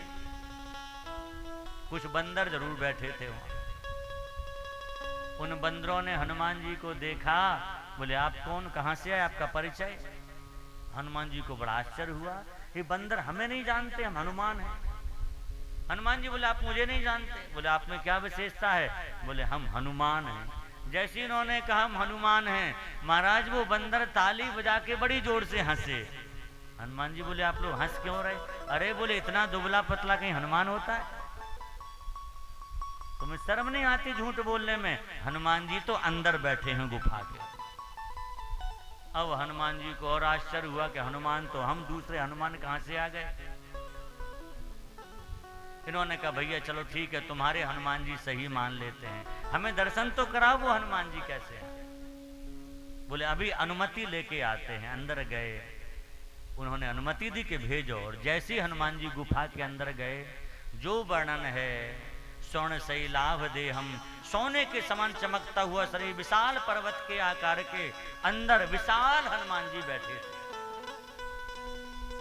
नेत्र उनके बंद हैं और एक ही शब्द निकल रहा, श्री राम जय जय राम, यही बोल रहे। हनुमान जी ने देखा कि वास्तविक हनुमान तो यही इतने बड़े हैं, इतने तेजस्वी। नतमस्तक हो गए, प्रणाम किया। जैसे प्रणाम किया उन हनुमान जी ने नेत्र खोले और मुस्कुरा करके कहा हनुमान जो तुम कथा में सुने थे कि फूंक मार के लंका जला दी, एक पैर में समुद्र पार कर गए, वो वाला हनुमान मैं हूं। एक कल्प में मैं हनुमान था और मैंने ऐसे लंका जलाई थी। इसलिए अभिमान मत करो कि तुम ही हो। जब जब अभिमान होता यहीं राम जी भेज देते अभिमान दूर करने को। तो कल्प भेद हरिचरित सुहाए, भांति अनेक मुनीसन गाए। अलग अलग कल्पों में अलग अलग तरह की कथाएं होती हैं। तो ब्रह्मा जी महाराज को लगा कहीं ये संभव सच ना हो जाए, हमारा पद भी चला जाए। तो ब्रह्मा जी महाराज घबराए हैं, लेकिन वहां जैसे ही पहुंचे तो ऐसी कोई घटना नहीं थी। ब्रह्मा जी महाराज वहां विराजे हैं। तब तक 1 साल का समय व्यतीत हो गया और 1 साल के बाद ब्रह्मा जी ने उनको वापस किया, ग्वाल वालों को, बछड़ों को, और ब्रजवासी अपने अपने घर पहुंचे और अघासुर उद्धार की लीला का वर्णन 1 साल के बाद करके सुनाया, क्योंकि 1 साल तक ये लोग थे ही नहीं। इसके बाद भगवान गौचारण करना शुरू करते हैं, गैया चराना भगवान ने शुरू किया है। जैसे गौचारण का समय आया, भगवान ने सबसे पहले गौ माता का पूजन किया है। बाबा ने मुहूर्त दिखवाया, गर्गाचार्य जी सांडल जी को बुलाया, लाला गैया चराए की कह रहे हो है, कोई मुहूर्त बताओ अच्छो सो। जैसी बताया है, कहा लाला ने मुहूर्त में ही कही है, बहुत अच्छा मुहूर्त है, आज से ही लाला गैया चारण करवे जावे गो। अब तो सुंदर सामग्री आई है। ठाकुर जी ने पहले गौ माता का पूजन किया और अब ठाकुर जी धेनु गौचारण करने को जा रहे हैं। बड़ी सुंदर शोभा है। गोपियां यशोदा मैया लाला का पूजन करती हैं और गायों के पीछे पीछे ठाकुर जी चल रहे हैं। गोविंद चले चरावन गैया, गोविंद चले चरावन गैया, गोविंद चले चरावन गैया, गोविंद चले चरावन गैया। ग्रह ग्रह ते लरिका सब तेरे, ग्रह ग्रह ते लरिका सब तेरे, श्रृंगी मधुर बजाई बेनो, श्रृंगी मधुर बजाई बेनो। सुरभि संग सोवित दोए भैया, सुरभि संग सोवित दोए भैया, लटकत चलत नचावत नैन, लटकत चलत नचावत नैन। गोप बधू सब देख निकस कियो, गोप बधू हन निकसी कियो, संकेत बताई से गोविंद चले चरावन गैया, गोविंद चले चरावन गैया।